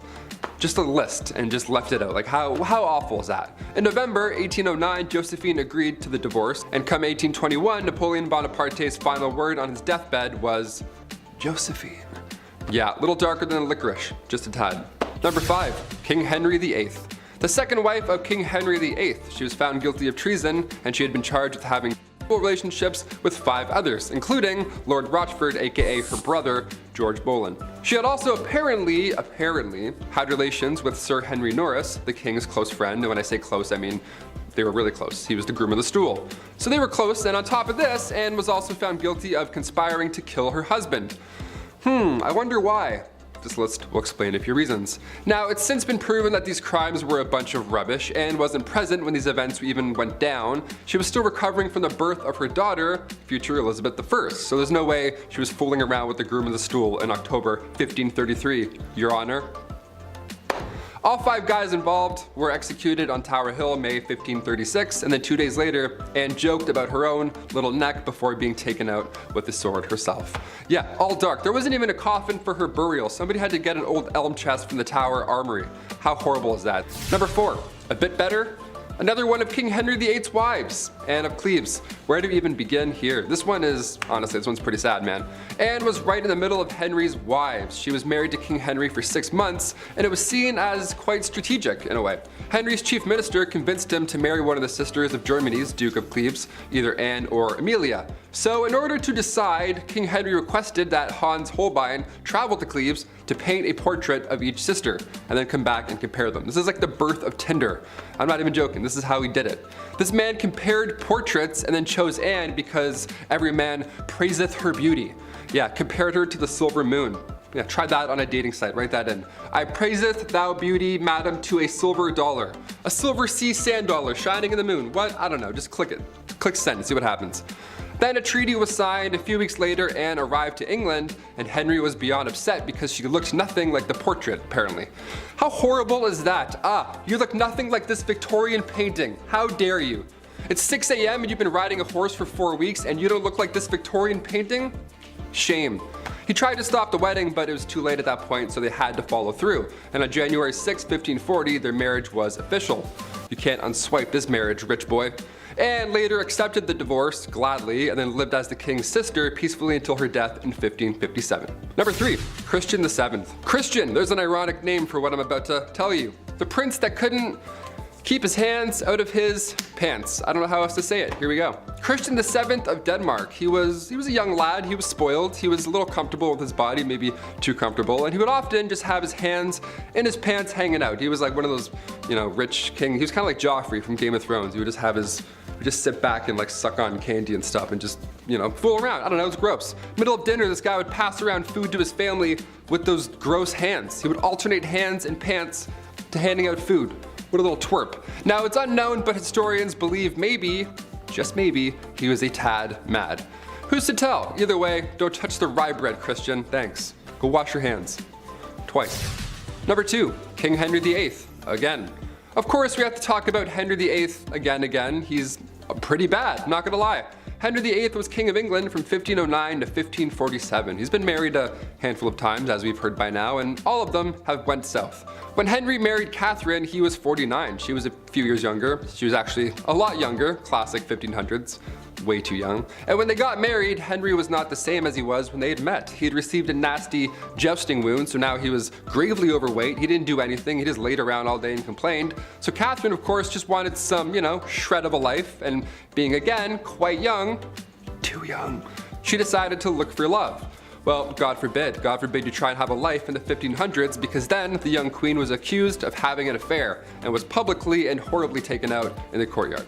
And finally, coming in at number 1, Henry II. The relationship between Henry II of England and Eleanor of Aquitaine is pretty memorable. It's memorable in all the wrong ways, of course. When they first met, things were good, dare I say, with both of them. They were both young, and he was going to be king. He was young, king, guy, young man who's going to be king. And Eleanor, she was married, but once she got an annulment, their love was good. Their love was good and young and ready to be young king stuff. After the annulment in 1152, Henry and Eleanor tied the knot officially a couple weeks after. Love moves quickly, apparently. Henry started having affairs, because of course he did. At this point in this list, we're not gasping at affairs, sadly. But come 1173, Eleanor had convinced their sons to go against father. Yeah, Henry didn't take this well, and he had Eleanor locked up for 16 years. He had died, so after that point she had resumed the royal roles, because at this point those two boys had grown up and inherited the throne, Richard and John. But being locked up for that long, what a nightmare that relationship was entirely. I figured we'd end on a kind of tame one where she kind of came back and it was good. Kind of good, dare I say? I don't know. At number 10, the king of hobbies. Everyone has their interests, right? Like, for example, I like video games, and I like watching people scream at their teammates for not helping everyone else out.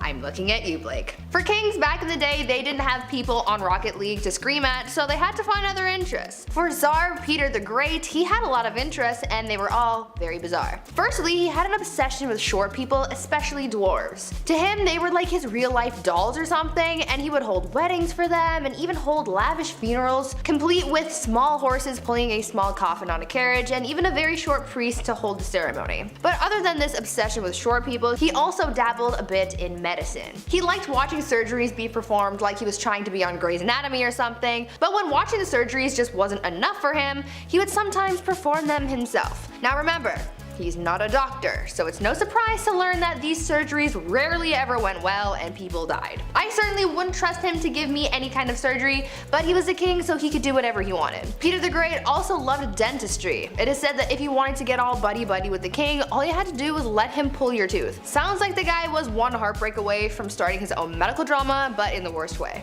Number 9, banning coffee. This is the worst of the worst, people. Murad IV, Sultan of the Ottoman Empire. The guy banned coffee like an absolute monster. No more triples for you. He was born in 1612, and for the most part, his mother was ruling through him because he was so young. That's often the case with most of these young rulers. They just get, hey, you're 7, now you rule a kingdom, enjoy. It's tough, they're not gonna know what's going on. But when he got a little bit older, he put forth these laws, punishable by death might I add. In order to get things back on track, that was the key. He banned coffee, tobacco, and alcohol. He would actually disguise himself as a civilian during the nighttime and would wander around aimlessly in hopes that he would find one of these dark roast renegades. If you were caught outside having a quick smoke break, you weren't arrested, you didn't get fined, but rather Murad IV himself would take your head off right there in the streets. No trial, no jury, just straight to execution. All because you're drinking a Bud Light Lime. Number 8, Grace O'Malley. We've got enough traditional royalty on this list that we definitely need to spice it up. Enter Grace O'Malley, the Pirate Queen of Ireland. Pirate Queen! What a title. Definitely considered unholy behavior, Grace abandoned the traditions of women of the time and fled to the sea. There, she took on the waves and perils of Davy Jones' locker with a legendary ferocity. She was born into the clan O'Malley around 1530, around the time of Henry VIII's rule over England and Ireland. Clan O'Malley was a notorious seafaring clan and ruled the southern shore of Clew Bay, Achilleland, and most of the barony of Murrisk for over 300 years. Grace was really well educated and could even converse fully in Latin, Spanish, Scottish, Gaelic, and French. She was not one to be refused, and after spending years fighting the British, she finally met Queen Bess, and not only did she speak Latin to her, but she refused to bow as she was considered a queen herself by that point. Number 7, Mary Queen of Scots. I told you I was gonna bring her up. A name you will recognize as I've already mentioned her before, but in terms of who the villain in that story is, it depends on which side you're telling the story on.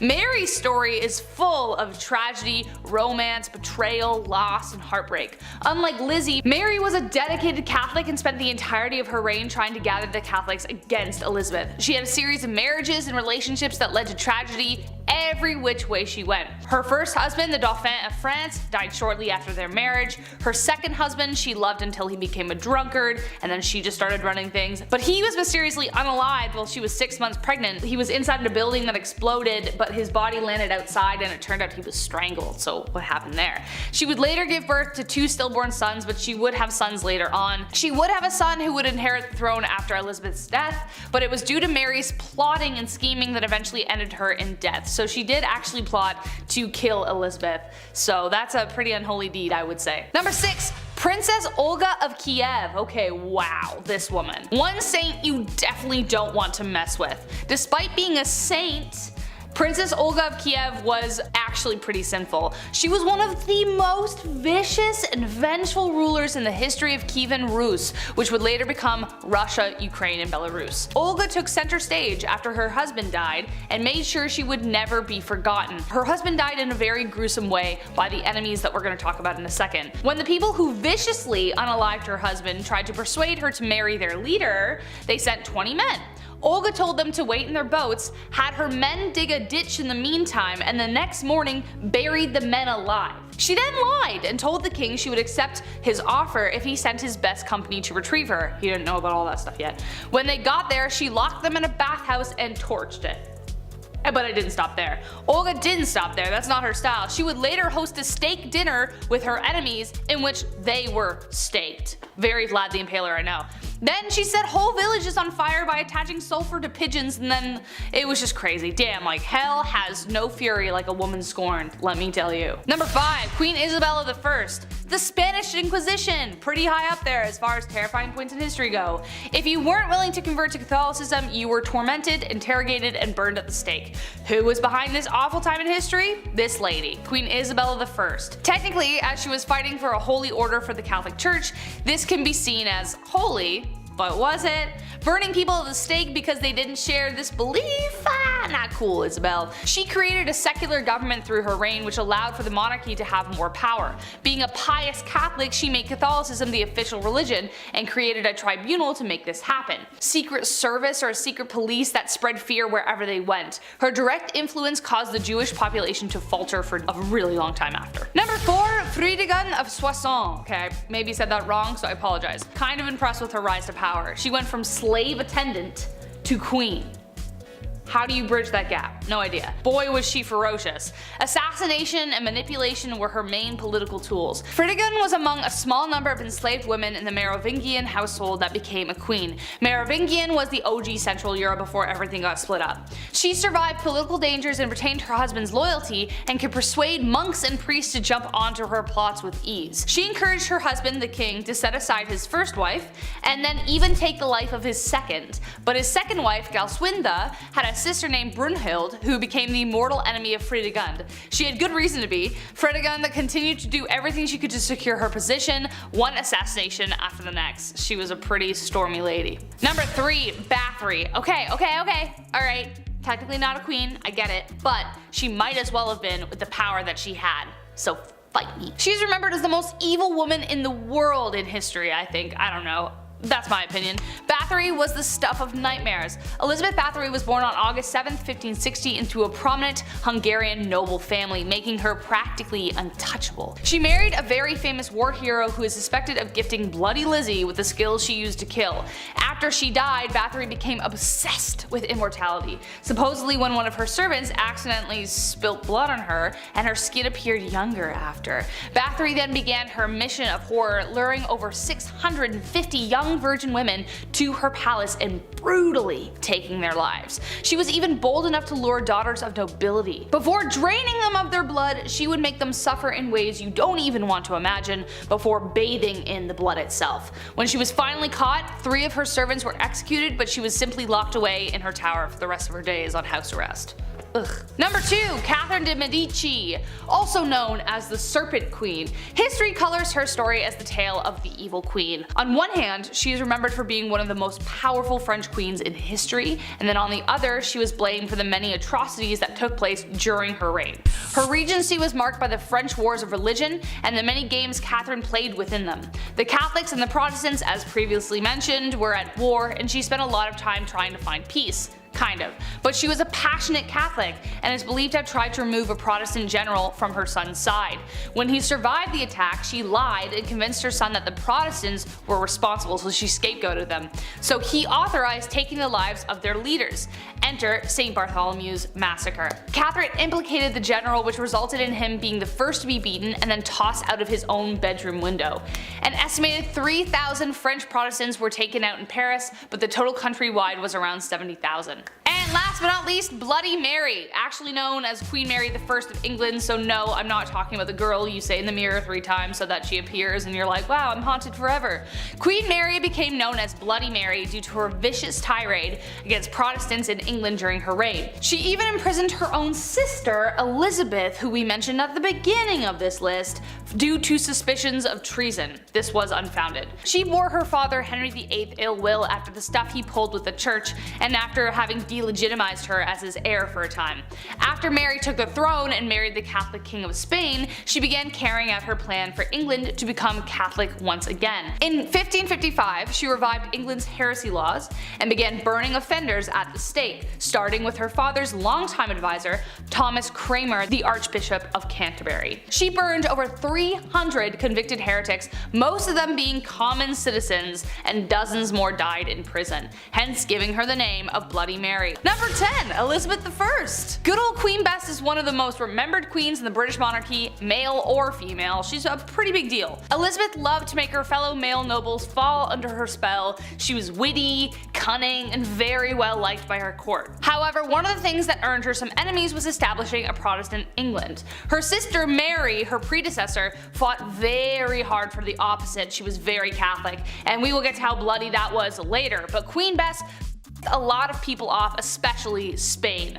She was supposed to marry the Catholic Spanish king after her sister passed, but she turned him down. This led to a conflict between Protestant England and Catholic Spain, but her navy defeated the Spanish Armada in 1588. Mary, Queen of Scots, laid claim to the English throne and was one of Lizzie's greatest internal threats. Mary was a Catholic, which made all the Catholics of England back her. Mary was also presumed to be behind several assassination attempts against the Queen. Finally, Finally, Queen Elizabeth had to take action, and after keeping her cousin hostage for 20 years, she finally had to have her executed. And we'll talk more about her later. Number 9, Catherine the Great. So Catherine the Great was called the Great for a reason. She was a pretty epic woman by most accounts. She even had one of the first vaccines, which is pretty crazy. Though she wasn't actually born in Russia or even Russian at all, Catherine was not content to go down in history quietly. She considered herself an enlightened ruler, and history tends to agree, with aims of prioritizing education for the people. She had many lovers, and there is enough evidence to suggest that the son she had was illegitimate. Peter III of Russia was hardly the man Catherine intended on marrying, and later planned a coup against him which resulted in her position of power. However, the coup did turn bloody when on July 17th, Peter died under mysterious circumstances. There isn't proof that she was directly involved or even knew about it, but it cast a dark shadow over her reign for the rest of the time. Number 8, ladies first.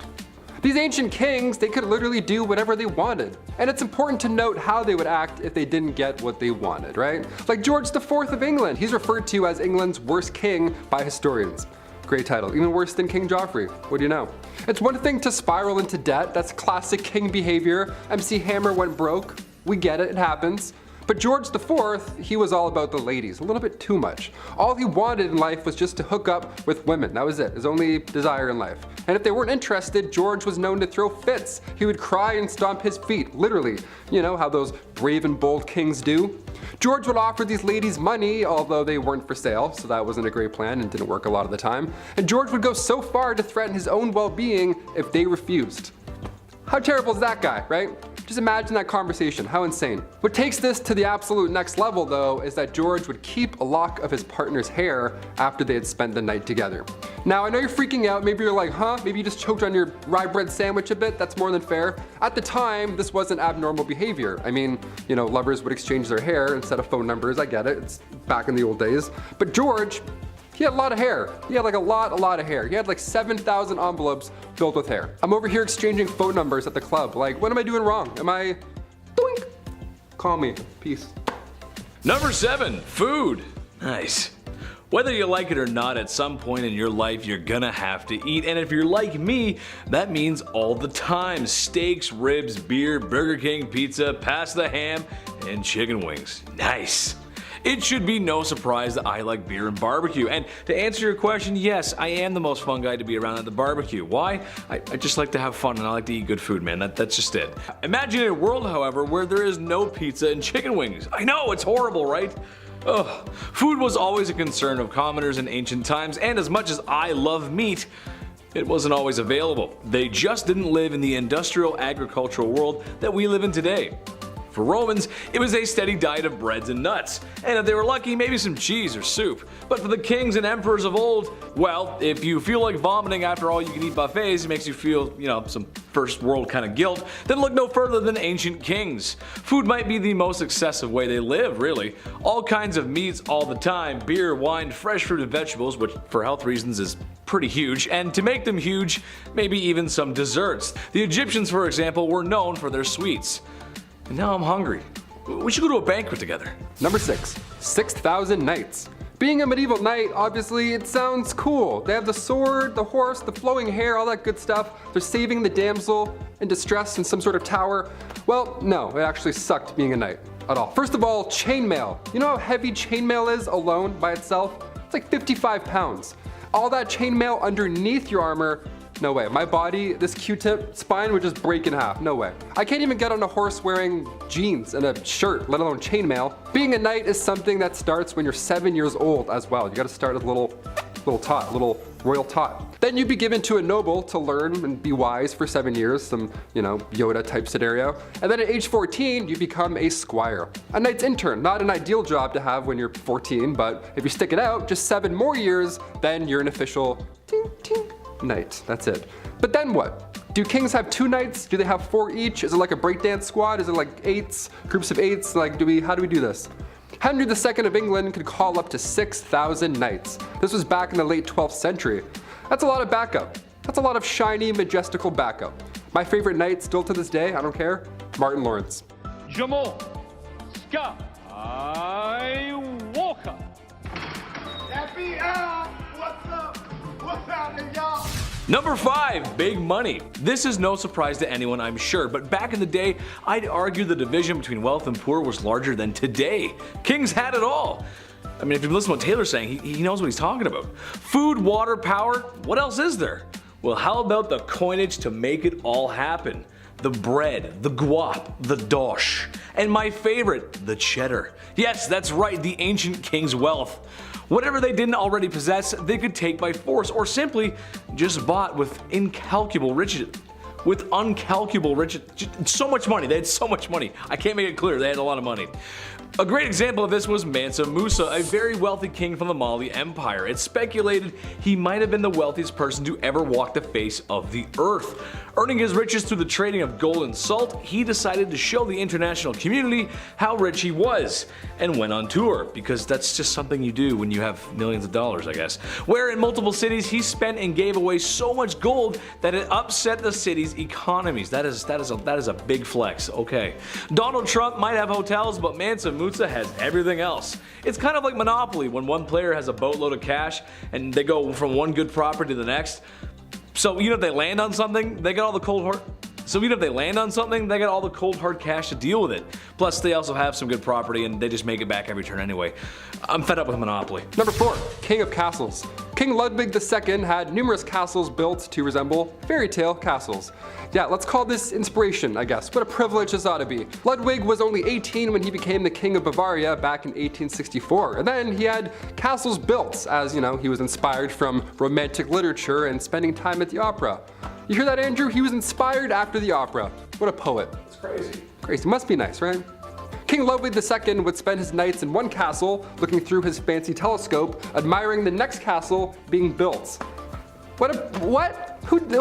He even freestyled the castle as well. Yeah, just 4 years in, the guy designed his own majestical castle. To this day, it's one of the most photographed places in the world, so clearly he did something right.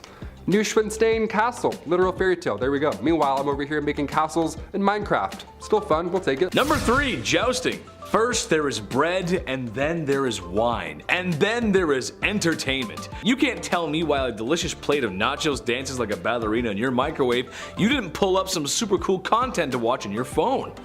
Maybe featuring a large, kinda funny comedian, and maybe also featuring a super handsome, tall, funny comedian with a neck thing, I don't know. Kings of ye olde times did not possess the power of the internet or watching fail videos, so watching combat sports was the next best thing.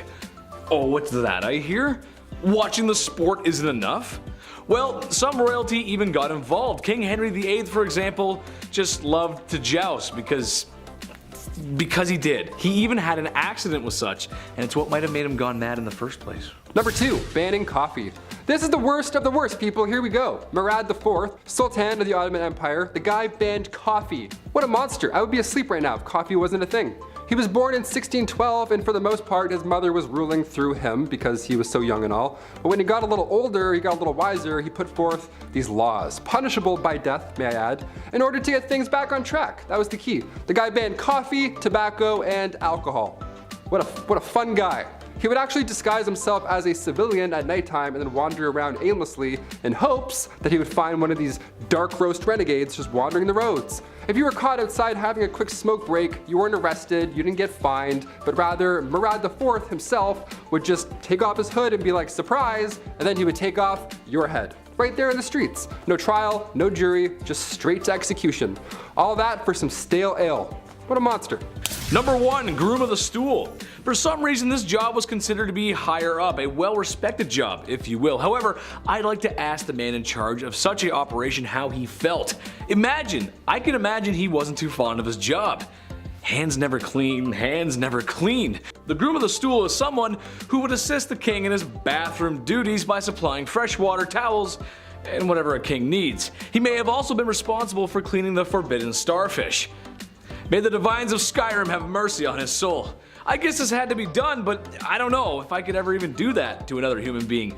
If you've ever eaten Taco Bell late at night and washed it down with some Baja Blast, then you know the kind of explosion awaits the porcelain throne in the morning. So yes, having a servant present at your bowel movements is a privilege that most other folks just didn't have, but would you really want one? At number 10, some background. The Mughal dynasty in India was founded by Babur, a descendant of the one, the only, Genghis Khan and Tamerlane. After he defeated a sultan of Delhi named Ibrahim Lodi in 1526, Babur was the first step in the Mughal dynasty that would last for over 3 centuries. To say that the empire was immense is an understatement. The empire ruled over 103 million people, probably even more. The Mughals were rooted in Muslim beliefs and were noted for their well-organized government and cultural sophistication. Many of the rulers tried to integrate the Hindus and Muslims under one state, but as we will find out from this list, it was not an easy thing to do, which ended up causing a lot of strife. Many rulers of the empire flip-flopped back and forth between being merciful and tyrannical towards the Hindus, adding to centuries of oppression.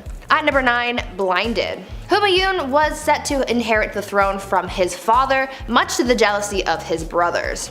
He was 23 when he ascended the throne in 1530 after the death of his father. His brothers reigned over different fiefs, but none of them were satisfied unless they had the crown. He also wasn't the best ruler. Humayun was sent into exile for 15 years after he was overthrown by one of his father's generals, Sher Shah. Humayun fled and eventually ended up in Persia, where he built back up an army through his partnership with the Shah. Slowly he took back his land, facing his own brothers who were constantly scheming against him. But Babur, his father, made him promise that he would never lay a hand on his brothers. But his brother Kamran continued to threaten him, and one instance while defending a fort turned on the innocents trapped inside and took their lives viciously. Kamran, not a good dude. Something needed to be done. He eventually catches his scheming brothers, blinds his brother Kamran, and chains his brother Askari. A little messed up, but not bad for war. Number 8. Michael Jackson, the king of pop. See, I got you. I pulled a sneaky on you. But yeah, he's still a king. And maybe he was the biggest celebrity who ever lived. Would Halloween really be Halloween without Thriller? And how could cool guys let you know they were cool in the 80s if they didn't have all that leather jacket and stuff? You wouldn't be able to know. You just wouldn't. Well, maybe some things you don't know about Michael Jackson were his shopping habits. The man loved shopping. And with that kind of money, well, you can do anything. Well, some may remember his chimp, his Neverland mansion complete with carnival rides, an arcade, and even an oxygen chamber in case Darth Vader was coming over to stay the night. However, something very strange the man tried to do was he tried to buy a very strange man himself, or rather his bones. For some reason, Michael had a fascination with the Elephant Man, a man with severe facial deformities and freak show performer from the late 1800s. Michael tried to purchase his remains. That's it. That's the point. He tried to buy him. They wouldn't let him, but he tried. That's a weird thing to buy. Whenever I hit the number, I don't go, hey, 1-800 museum people, someone bring me King Tut. I want it. Number 7, Elvis Presley. Lots of similarities today. Elvis Presley, before Michael Jackson, he was probably the most famous person to ever exist. The king of rock and roll, baby, that's right. All I'll say is phone your grandma and ask her how she feels about him. She probably says she loves his music and those gyrating hips. At the time, it was pretty controversial. Boy, only if they knew what was going on today. Whew. Sorry 50s atomic families. Well, being that Elvis Presley was the king and the first celebrity to be idolized the way we do with modern celebrities, he became quite wealthy. Well, with all that money, he bought some weird things, including a chimp. Everyone's buying a monkey, they want a zoo, I don't know. A mansion property he named Graceland, a pink Cadillac for his mother, and strangely enough, he bought FDR's yacht. Yeah, what? That's so weird. Good president, sure, but does it really have room for a monkey in a pink Cadillac? I don't know. Number 6, French royalty. This one is more about Marie Antoinette and King Louis XVI. It's kind of like a two-pack, kind of like a couple, but trust me, it all makes sense in the end. Anything they bought, it was probably the king's wallet, wasn't it?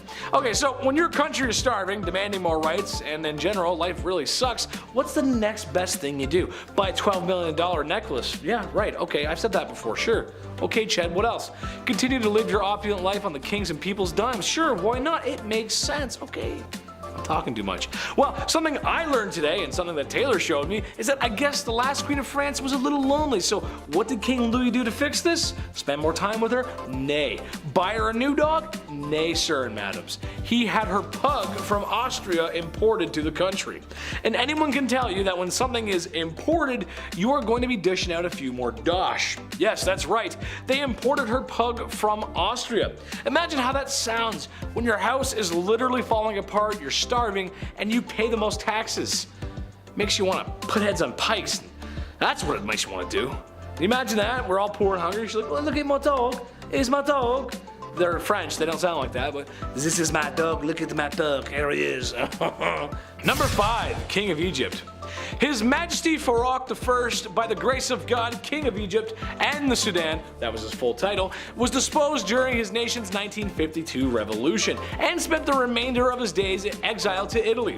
In his haste to avoid getting the Mussolini treatment, he left behind a majority of his most prized possessions. When the people got a look at what he was storing behind the walls of his residence, they were a bit disgusted to find an excessive number of expensive suits, rare stamps and coins, jewels, luxury vehicles, and many other things that I will never afford. Now, what else would he have that would be considered strange? I'll let you take a guess. Was it A, a blam blam cachet, B, piles and piles of a white substance that made the 80s fun, or C, an unsettling amount of gardening magazines? Go ahead and let us know in the comments below. I'll give you a second.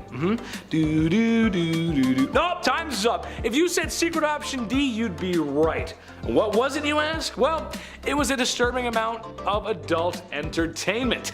So much so, it wouldn't even fit underneath his mattress. Man, that's a lot. That's too much. That's too much. Number 4, Peter III. Remember the last time you played with your toys as a kid? Same. And let us know what your favorite toys were as a kid. Let's see if we have some shared favorites. I'm actually curious. That's kind of a cool thing to talk about. Well, for Peter III, it was little army men, or tin soldiers, I guess you'd call them. And yes, he played with them as an adult, staging mock battles. Is it the weirdest thing ever? No, it's not. But he was a king, so that's a wee bit strange. Hey, I love army men just as much as the next guy, especially those little green plastic dudes. I used to love those video games too. Very underrated in my opinion. I love that stuff. It also makes me think of that scene in Spaceballs. Enough references aside, you never really know someone until you've seen the money they've spent on their army men collection. Number 3, Ibrahim I. Fur everywhere. Ibrahim I of the Ottoman Empire was the 18th Sultan and the #1 purchaser of fine furs. Personally, I've never had any fine furs. I grew up in the trailer park and Mama always said that fur was cruel anyway, so I've never felt the luxury of fine furs, if you will.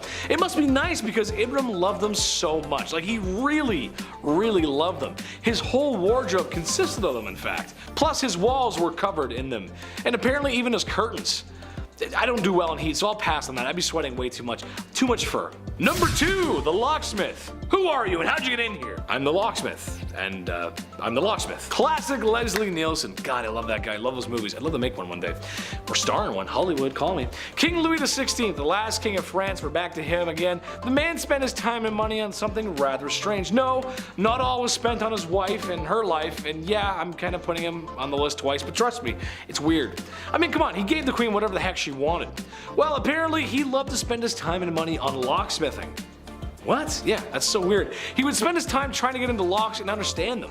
He was also stated as saying that every man should have a passion. Hey, maybe put down the locks and start helping the people as a passion. There's an idea. What a great idea. Feed the people. Instead, I'm just going to work on this lock. I'm just going to go ahead and just, yeah, almost got it. Yep. Number 1, Christian VII of Denmark.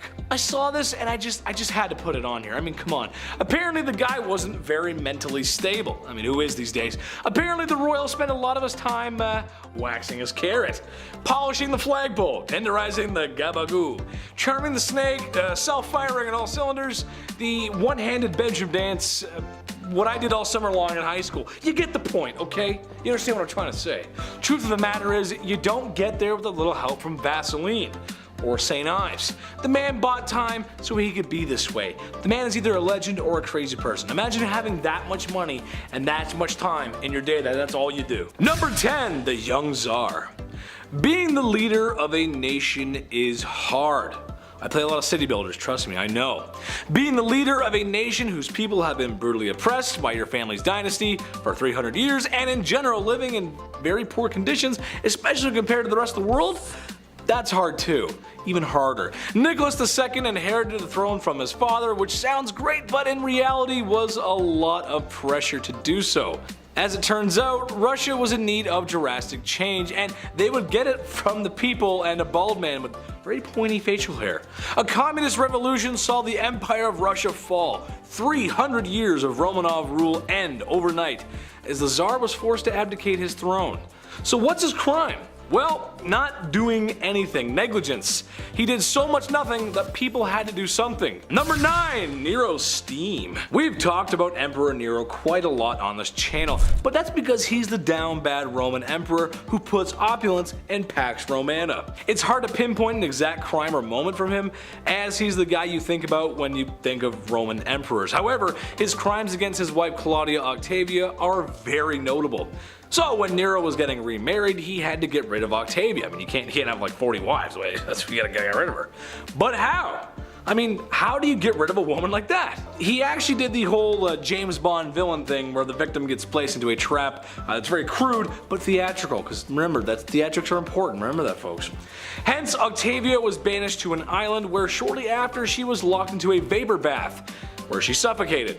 Naturally, to make himself look better, they made it look like she did it, not him. So yeah, what a great guy. What an absolute hero in that story. Definitely not a villain. At number 8, why you mad? Now this could be a bit of a controversial opinion, but if your name includes the words the mad, I would assume that you're not doing too great, right? I mean, you have to earn that title, and if it's a title that harsh, that simply begs the question, what in the HE double hockey sticks did you do to get that name? Well, for Charles the Mad, he did a lot. Charles became king when he was only 11 years old, so that certainly didn't help his development, and knowing this kind of helps explain a lot of his actions. He was known for getting really angry and throwing fits of rage, and was known to give people the gift of the big sleep, if you know what I mean. Charles didn't always kill people though, only sometimes. Other times he liked to switch things up. Sometimes he would run around his palace pretending to be a wolf. Other times he would go through phases where he just really didn't want to keep up with his personal hygiene, and he would get so gross that he literally had to be cut out of his own clothes. Now I don't know how long you have to go without bathing to get to that point, but really I don't think I want to know the answer to that question. Charles also thought that he was made of glass, and so he would go through phases where he would sit completely still so that he didn't break.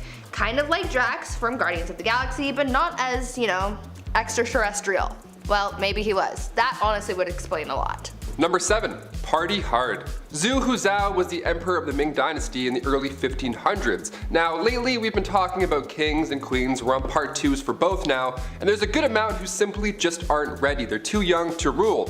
Like Joffrey from Game of Thrones. Kings like that actually existed. They were horrible. They were young, they were too young to know what was right and wrong. Plus they usually have some corrupt parents whispering in their ears the entire time. Zhu took the throne at just age 14, and for a while, ministers were confident that he would grow into the role and become the leader that he was born to be. Well, when he got older, he transformed a zoo just outside of Beijing. He transformed it into his own personal brothel.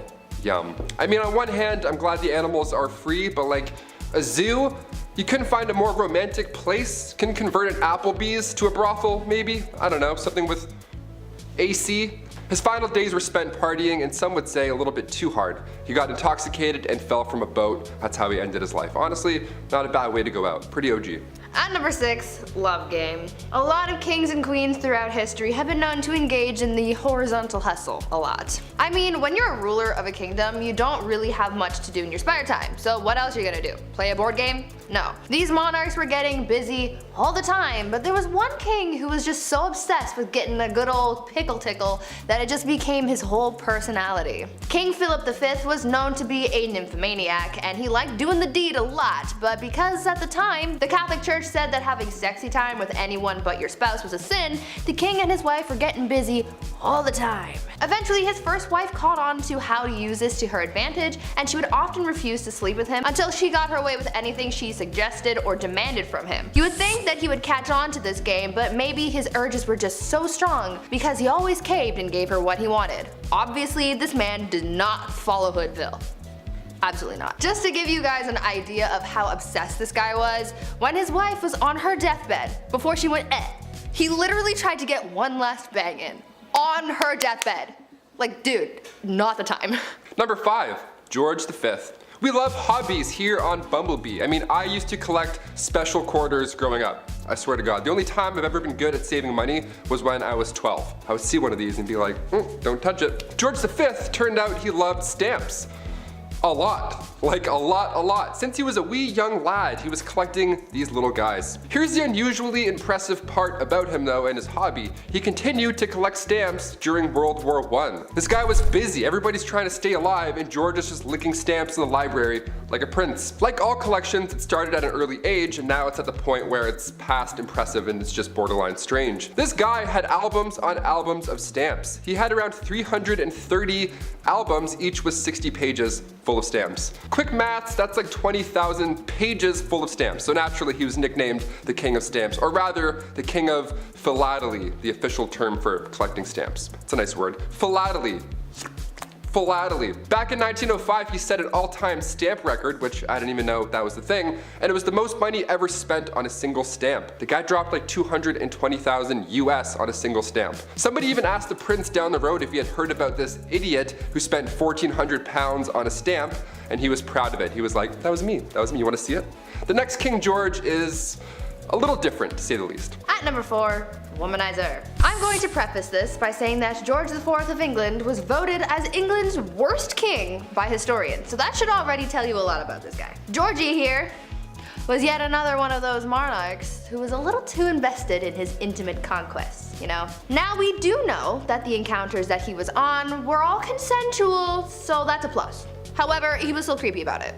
Yeah. This man tried everything to get a woman to sleep with him. He would throw a tantrum if she said no, or threaten to end his life if he didn't get to do the 8-legged nature dance, you know? Somehow, this had a pretty good success rate, even though he was not a catch at all. It feels like this was one of those situations where you kind of just give in to make him stop talking, you know?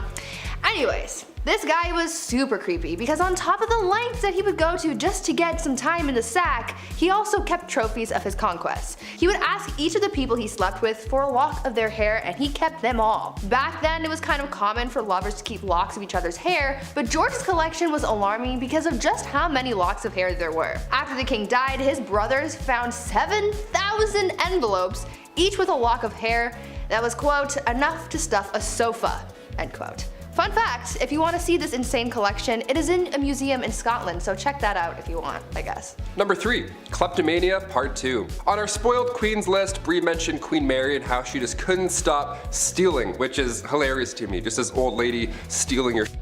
Well, the last king of Egypt also had sticky fingers. He was even better at it too. Check this out.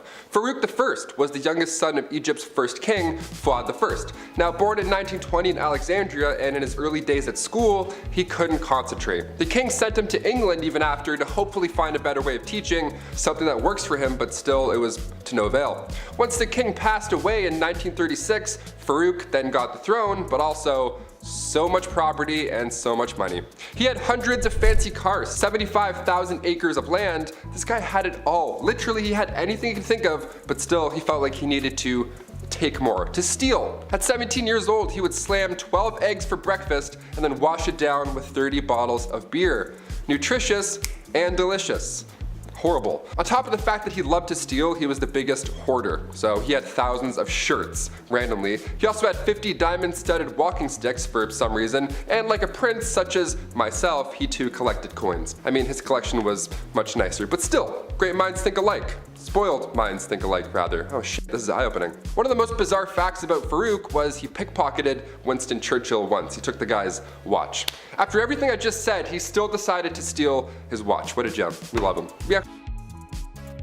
At number 2, the king of pettiness. Let's talk about a ruler that the Indian state of Alwar has described as controversial.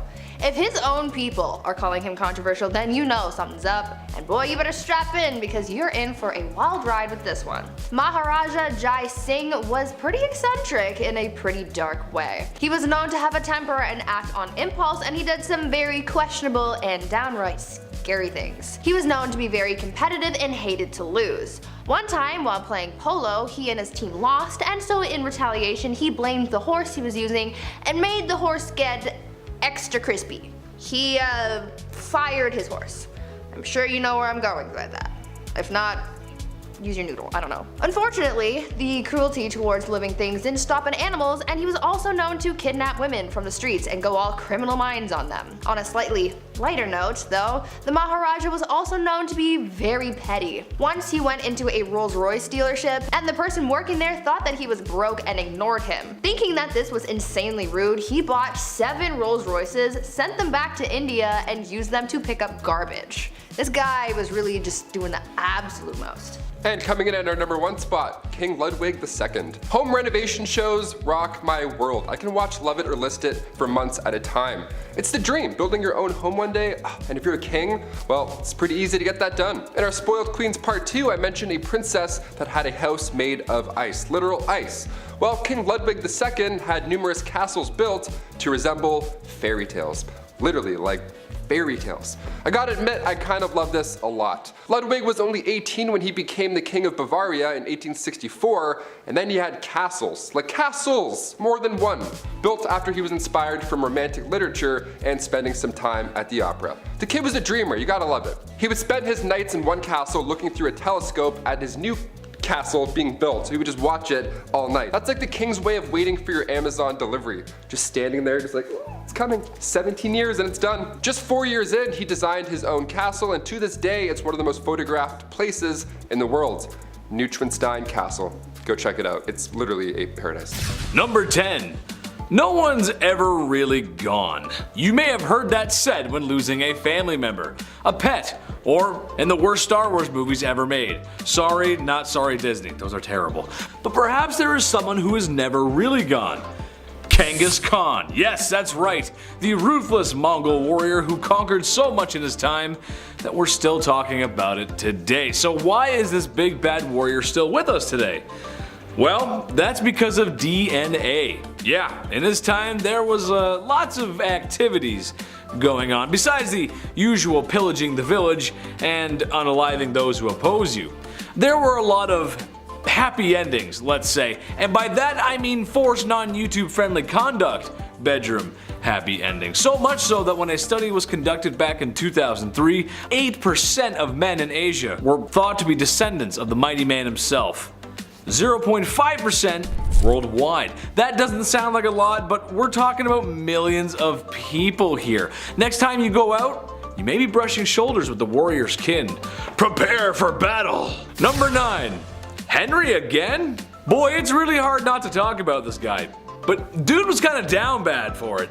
He's just most well known for his mistreatment of his wives, and by mistreatment, I don't mean getting into a fight over whether or not the toilet seat should be up or down and then having a very toxic argument in front of family members. No, because when Henry was upset with marriage, he wanted divorce, which honestly was kind of taboo for the time. Oh yeah, and he also beheaded 2 of his wives because that's how it goes. I know every couple has their issues to work out, but for most dads out there, having sun-drenched beer-fueled weekends, they never go beheading after that.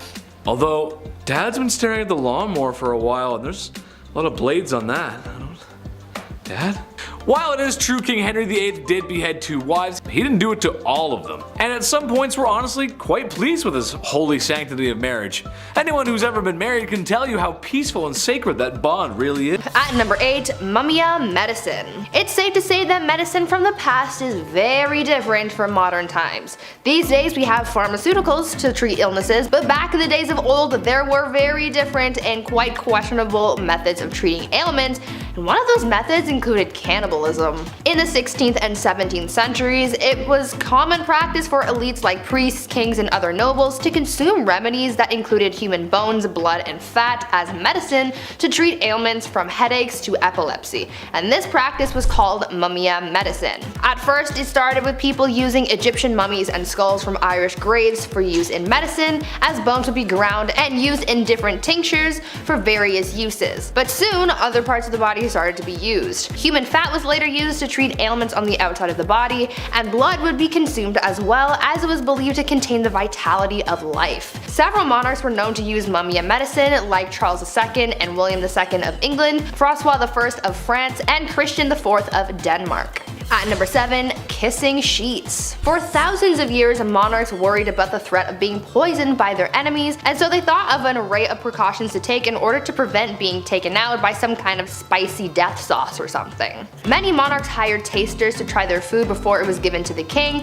to make sure that it wasn't poisoned, but some monarchs were also afraid of being poisoned through something that they touched. This is why Henry VIII hired someone with a very important job to make sure that his bed wasn't poisoned. The person who was tasked with making the king's bed was also required to kiss every part of his bed in the morning. They would kiss the pillows, sheets, and blankets to prove that someone hadn't smeared poison on it. The king was also concerned with people poisoning clothing too, so his clothes as well as his son's clothes were also tested for poison before getting dressed. At number 6, eternal youth. I know that there are a lot of people out there who want to live forever. I am one of those people. I am afraid of dying, but I also want to see what humanity will look like many years from now until the sun consumes the earth. Unfortunately, that's kind of impossible, at least for now, until we come up with some kind of way to make people live longer. But this idea of prolonging your life has been around for thousands of years, and one Chinese emperor was super obsessed with the idea and really tried his best to live for at least another 10,000 years. Emperor Ying Zhang was obsessed with finding a magic elixir that would make him live longer,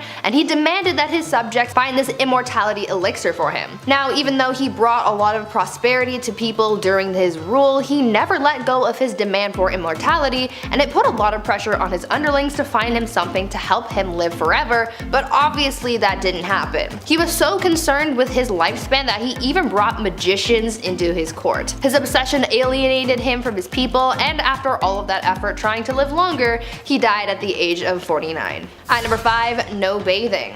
These days, bathing is kind of a necessary thing. Gotta be clean, you have to smell nice, you have to practice proper hygiene. But back in the olden days, this was the complete opposite, and nobles rarely ever bathed, and it was kind of a trend. Over time, physicians began to believe that bathing was dangerous, and obviously the nobility tried to protect their lives and well-being at all costs, and so they just stopped bathing. In a popular 16th century medical book, it was advised, quote, "Use not baths or stews nor sweat too much, for all openeth pores of a man's body maketh the venomous air to open and for to infect the blood," end quote. So yeah, they thought that taking a bath would make you sick.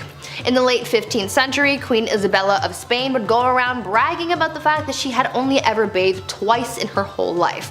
Weird flex, but okay. King James IV apparently never bathed, and his hygiene was so bad that he passed on lice to other people who went into a room that was frequented by the king. He also never washed his hands before eating and would just rub his fingers with the wet end of a napkin. These people were gross. At number 4, prankster king. You know that you're a spoiled king when you can pull pranks on people constantly and never have anyone try and stop you or fight back. This was basically the life of King Christian VII of Denmark, who was known for being pretty childish and playing pranks on people his whole life. He was a troublemaker through and through. He was known to play pranks on his grandmother by putting pins in her throne, and he would throw things at her, and he even ran through the streets with his friend and his mistress, destroying shops and patronizing brothels. He even made his own torture rack, had himself tied to it, and flogged. Why? I have an idea, but I don't want to think about that one too hard. One of the other weird things that he was known to do was leapfrog over dignitaries when they would bow to him. This guy was really quite immature. At number 3, saints in bed. I understand the desire to feel protected by whatever gods or saints you might believe in. That's one of the whole points of religion. However, I think some people can take that idea a little bit too far, and by some people I mean the Spanish royal family. These guys took religion very seriously, and they believed that following religion heavily would allow God to heal them when they were sick. So, when a member of the royal family was ill, doctors would remove body parts or even entire corpses of saints from churches and monasteries and would put them in bed with the person who was ill. Yeah, they slept with the corpses of dead saints to be healed of their sickness. Could you imagine if that was still how medicine was practiced today? At number 2, rat court-martial. There has been a record of many kings throughout history who were complete children through and through. Even though many of them grew into adulthood, they still acted immature, and one of the greatest examples of that was Peter III of Russia. He was not a good ruler or a good husband to his wife, who would later become Catherine the Great. Peter spent every night in bed with her playing toy soldiers because he was obsessed with his little dolls. He was so obsessed, in fact, that when a rat chewed the head off one of his toy soldiers, he was so upset that he held a proper military court-martial for the rat. He proclaimed the rat guilty of treason and had it hung in a tiny gallows that he had built for the occasion. It was weird, but in the end that bizarre event helped Catherine overthrow her husband, so I guess it kind of worked out for someone. And finally, at number 1, groom of the stool. Guys, I found the worst job in history. You think working at the 1-star Domino's Pizza in your neighborhood is bad? Wait until you find out about the groom of the stool. The groom of the stool was a job created during the reign of Henry VIII, where the role was to monitor and assist the king in his bowel movements. They would carry around a commode at all times, and they were also tasked with monitoring the king's diet and meal times, and would organize the king's days around his break times. They were also tasked with undressing the king for him to do his business, and it's also been suggested that they would have had to, quote, cleanse the royal posterior as well. Sounds like a pretty crappy job to me, but I'm not funny. I'll leave. Kicking off the list at number 10, a fool. While ancient kings have all the riches one man can possibly have, it's still somehow never enough. Kings also have their own walking, talking party. Yeah, how fun is that? The earliest accounts of the fool go back to the 11th century. These fools were hired to liven up the party. Most of you may have an image of a jester in your head, just jumping around on tables, telling jokes, juggling with big pointy shoes, wearing pajamas. Yeah, that's pretty accurate. It was pretty fun. One of the best jobs to have was the title of a minstrel, or a fool. It was an honor to have, really, and the fool's payment was no joke. Roland Le Picheur was rewarded with 30 acres of land from King Henry II, as long as he showed up to court every year on Christmas Day to fart. Literally, he would show up and fart around. But these fools also held responsibility in their silly little lips. Fools needed to find the balance of humor and wit. It was harder back then than anything. Many of these jesters were given the role of advisor to the king and queen. The phrase, "don't shoot the messenger," this is where it comes from. The jester would have to tell them horrible news, but in a fun, positive way. For example, back in 1340, King Philip IV, his fleet was destroyed in naval battle, the British completely wiped them out, and it was an otherwise devastating loss, but the jester, the fool, brought this news in a light way. He said to the king, "They don't even have the guts to jump into the water like our brave French do." And then he farted and disappeared. Number 9, access to clean water. Today in a modern world, there are things that we just can't live without. A vape pen, Starbucks, and that weird looking back massager that everyone says they bought for their backs, but it's actually for their undercarriage.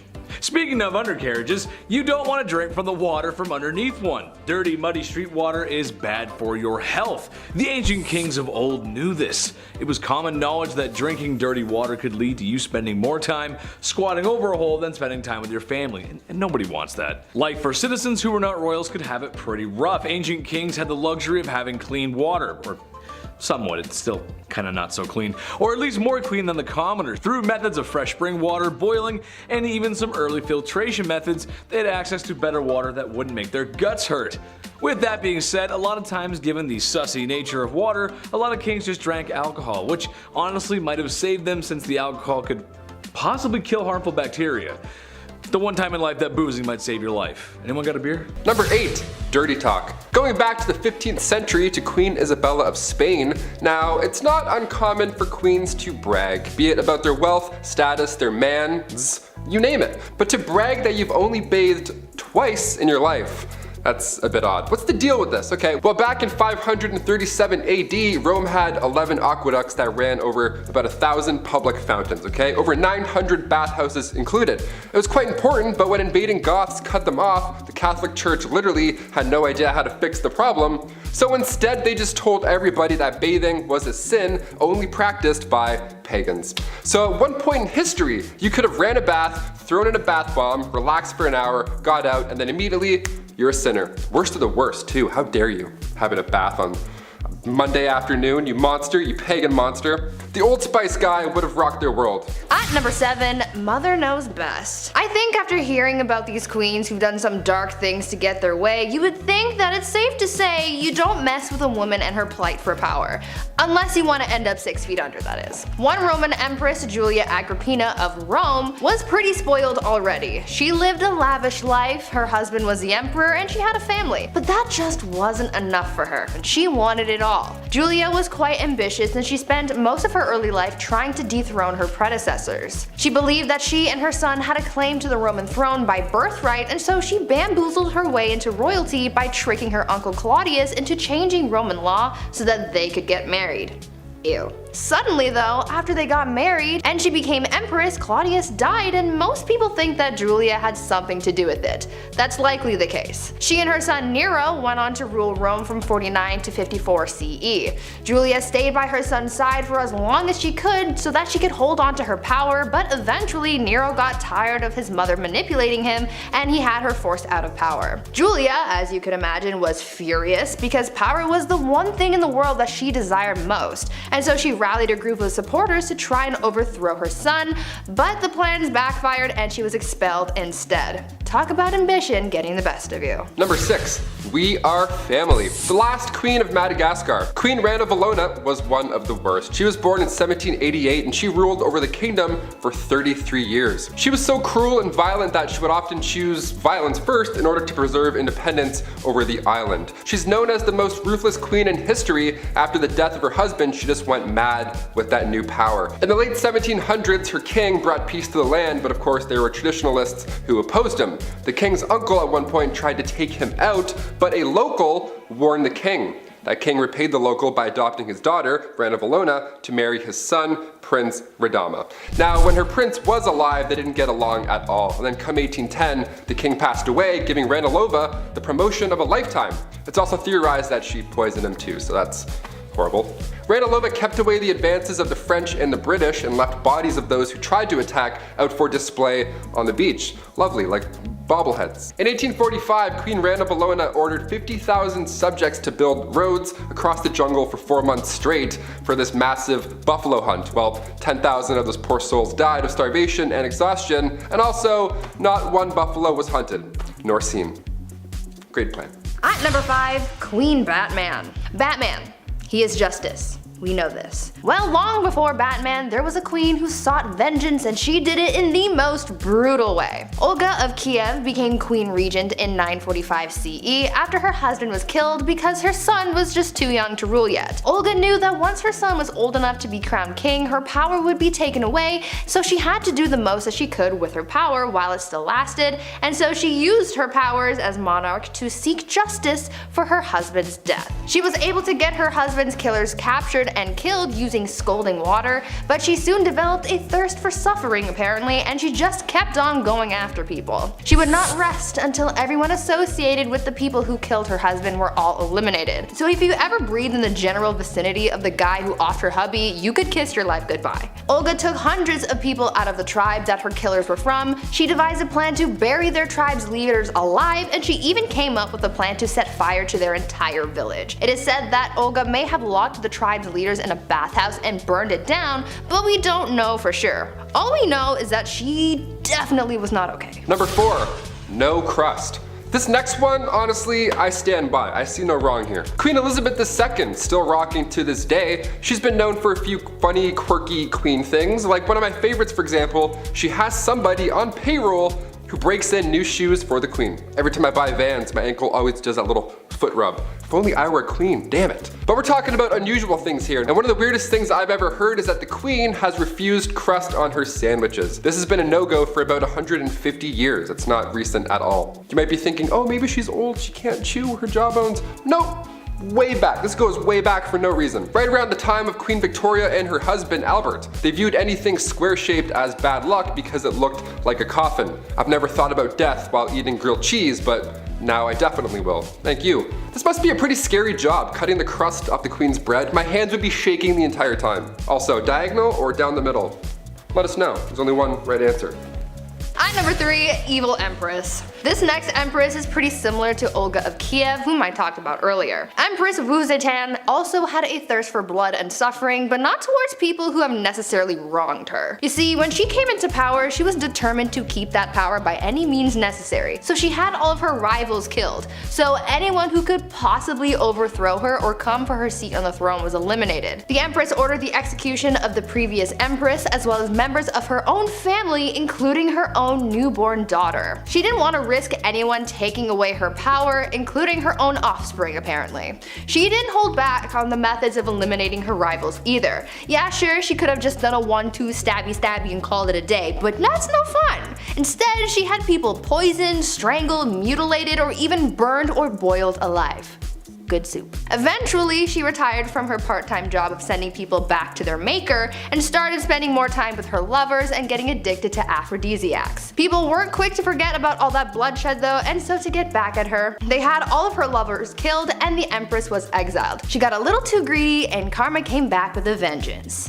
Number 2, Ice Palace. If you're a fan of the film Frozen, this next one is gonna get you jazzed right up. Anna Ivanova, the Empress of Russia from 1730 to 1740. Okay, so in celebration over their victory with the Ottoman Empire, Anna gave the order to build an ice house, this massive ice palace. Best place to cool down if you ask me. I'll leave. This ice palace was pretty impressive. If I was there, I would 100% lick the walls. Obviously, someone definitely did, you know that for a fact. 20 meters by 50 meters, and even more impressive, there were ice trees and ice birds sculpted inside. How magical is that? Anna arranged this marriage with a prince and one of her maids. Now they didn't know each other, they were forced to ride an elephant, and all the guests were dressed up like clowns. Yep, that's all valid, that's all accurate. You heard me. You may be thinking, wait a minute Taylor, an ice palace in Russia, was that maybe cold? Yeah, it was an absolute nightmare. Anna made the guest party all night, freezing cold, they all got sick, dressed like clowns. I went to an ice hotel in Quebec once, spoiler alert, it's cold and boring. There, I just saved you $70. You're welcome. And finally at number 1, gladiator games and chill. If you didn't ever have to go to work and you could just lounge around all day, what would you do with your time? Really, anything could be possible. You could be like the Bruno Mars lazy song. Well, there's one empress from back in ancient Rome who occupied her time with the company of others. Apparently, Empress Valeria Messalina was famous for her exploits. Since she was empress and she had all this time and money and no one to tell her no, she took full advantage of that and bought a house, turned it into a brothel, and made that her side hustle. A lot like Littlefinger from Game of Thrones. Though she had a collection of women who worked there, she also was known to invite upper class ladies to participate in the nightly escapades as well. And don't think that Valeria did jump in as well. She was considered to be quite something in the sack. In the wise words of Ludacris and Little John, she was a lady in the streets but a freak in the bed. The Empress was known to be such a hardcore participant that she would win games where they would compete to sleep with the most men in one night. One time she won the round after being with 25 men. One night. She did the absolute most, but at least she was having fun. But kicking off the list at number 10, must love licorice. Okay, we'll start off a little tame. Napoleon Bonaparte, the famous French emperor, the famous military leader from the 1800s. Napoleon Bonaparte was responsible for conquering a large part of Europe. Bet you didn't know he was obsessed with licorice though. Way too much. He would eat this all day, every day. Ugh, it feels gross. Look, as somebody who can't stand licorice, I already feel bad for Josephine. Licorice breath at any time of the day coming your way? No, no thank you. I'll hard pass. Napoleon carried licorice around with him at all times. This guy ate so much of it, his teeth became stained. They turned black.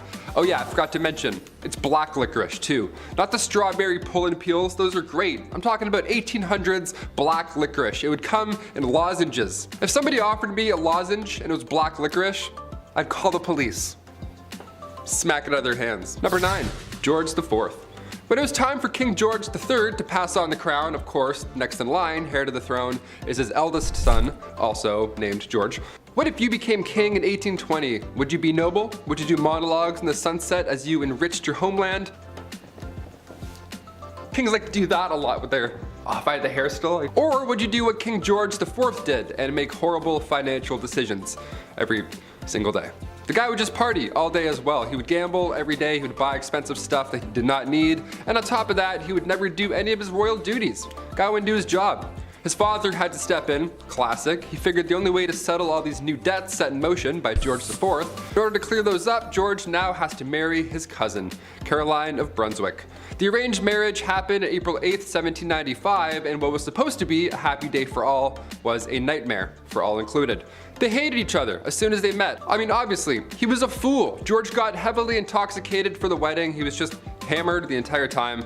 And then 9 months later, almost to the day, they had a child. And then right after that happened, they went their separate ways. So yeah, horribly unhealthy relationship. Once George became king in 1820, he then tried to divorce her. Like, what a fool. Just let it go. Let it all go. Let her go. At number 8, no side bays. A bad relationship can really mess you up. Anyone who's been through a bad breakup can tell you that. Not as many people carry that pain with them as much as Catherine de Medici did back in the day. Her didn't even begin to describe how she felt, and she really embodied the pain that she was feeling after having her heart broken. She basically turned into the type of person that was like, if I'm not happy, no one else is gonna be happy either. Catherine's husband, Henry II of France, had a mistress, and Catherine was well aware of it. They had been having an affair for basically the whole time Catherine was married to Henry, and he loved his mistress more than he ever loved his wife. When Henry was on his deathbed, his final request was to see his mistress one last time, and as a final FU to her husband, not only did she deny the mistress from visiting Henry, but she literally made him die alone with no one by his side when he kicked the bucket. On top of this hatred towards her husband though, Catherine was also an absolute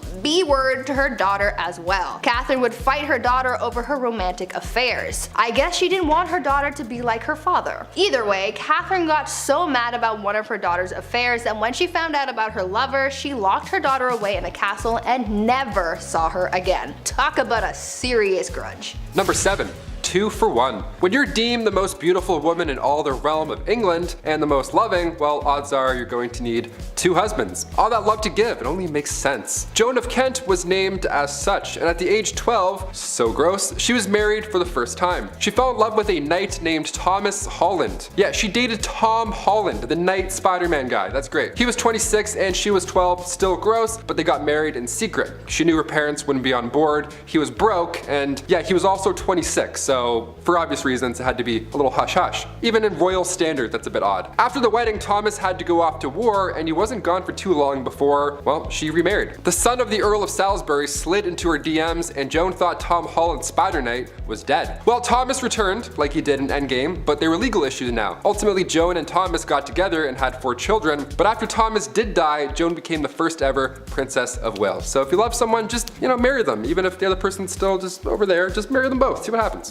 At number 6, apple of his eye. I feel like this queen I'm about to tell you about needs to have her own movie made about her or something, because the things she did for power were almost unbelievable. I would say that I would want to be her when I grow up, but she's kind of responsible for the deaths of a lot of people, and that's not really something that I'm striving for, But she did have a lot of determination. I will give her that. Isabella was married to King Edward II of England, and though she was quite the catch, Isabella wasn't really all that jazzed about him. She was like, meh, I guess I'll be your wife, even though back then she really wouldn't have a choice in the matter anyway. Anyways, after 10 years of marriage and the birth of an heir, things seemed to be relatively okay between the king and queen. That is until the king started getting all buddy-buddy with his friend Hugh Despenser, who was a much hated noble. Very hated. Hated numero uno. Isabella didn't like the bromance that was forming, and she was like, no, the only person who gets the king's attention is me. So she rallied the support of the other nobles, banished the Despenser family, burned their castles to the ground, claimed their possessions, and killed anyone who supported the disgraced family. After all of that went down, she took refuge in the Tower of London, where she met a prisoner whom she smuggled to France. Then she got her husband to bring their son to France. And from there, with the support of the nobles and the common people, she was able to defeat her husband and the Despensers, and became Queen Regent until her son Edward III came of age to become king. After all of that, she finally got her way. I hope she slept well that night, because she did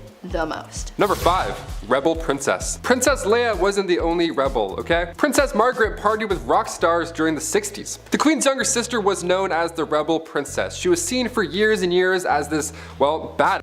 She passed away in 2002, but even to this day we're trying to piece together her love life. Pablo Picasso actually wanted to marry her at one point. How fun is that? Also, side note, I didn't realize how recent Pablo Picasso died. That was alarming to find out. Guess my whole life's a lie. Her wedding was the first to be aired on TV. That's quite a big deal. The first televised royal wedding took place on May 6, 1960. In 1968, just 8 years after, word had spread that the princess had an affair at a nightclub with pianist Robin Douglas Home, who only a year and a half later took his own life. Adds a lot of mystery there. Then come 1973, the paparazzi got photos of her with a landscape gardener on her private island. One of the more unusual facts surrounding Princess Margaret was that she was cremated, believe it or not. She had chosen to break tradition so that her ashes could be shared in the same tomb as her father. How sweet is that? These acts are unusual when it comes to royalty, but Margaret also supported more than 80 charity organizations. But even then, media still focused on her love life. Classic. Keep it up. At number 4, Warrior Queen. Let's talk about Queen Rani Lakshmi Bai and how she became known as India's Joan of Arc. Rani was a fighter her whole life. She was raised to be a warrior and was taught how to fight. She even shared her skills with other women, teaching them the same fighting skills at a young age. She was married off to a much older man and she had a child, but she lost them both pretty early on. In need of an heir, she adopted a son and served as Queen Regent, but soon a growing conflict started, causing a lot of tension between the British East Indian Company and her people. The young queen, at just 22 years old, wanted to drive British forces out of her land, and so she organized a revolt that turned bloody very quickly. She ordered the execution of literally every British person in the region. So Bobby from down the street, dead. Mary from around the block, goner. Freddie and Harriet, the kids of that guy that you know who bought shoes off your brother, bye bye. Gone. Rani killed every man, woman, and child in the area, but it still wasn't enough to win against the British. The queen died on the battlefield and the British ended up winning the battle and the kingdom fell to the enemy forces. This queen was one of the bravest and most determined women in history, and she's still remembered as a hero. Number 3, Chilonis. The reason we look at princesses like Margaret and say she was a rebel is because most of the time these marriages are chosen. Well, rather, women are forced to marry some gross fat dudes. And while he's cheating and eating lobster, the wife has to have his kids and be dutiful. So for the Spartan princess from the 3rd century, she too was forced to marry Cleonymus, this older, horrible man. He was so horrible that he wasn't even allowed to have his father's throne. That's how bad he was. He was in the family and still they're like, no. So Chilonis thought, this guy sucks, the system sucks, I'm gonna go talk to the much more pleasant Architatus, son of King Ares I. Around 272 BC, both these guys, both her lovers, went to war with each other.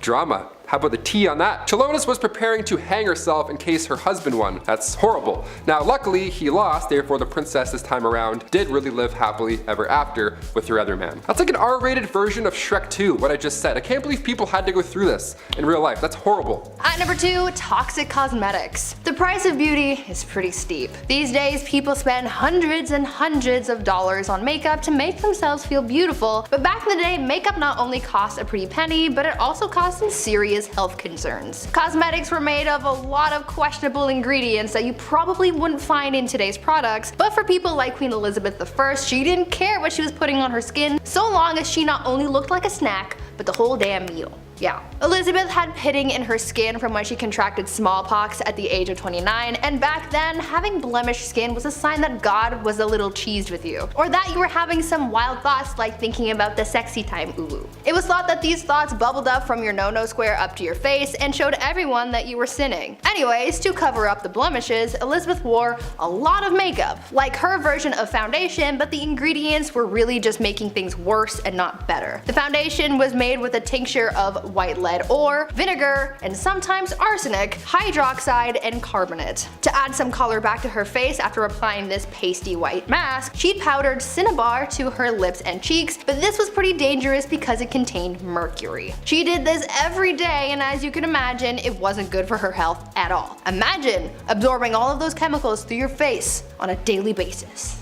Not cute. And finally, number 1.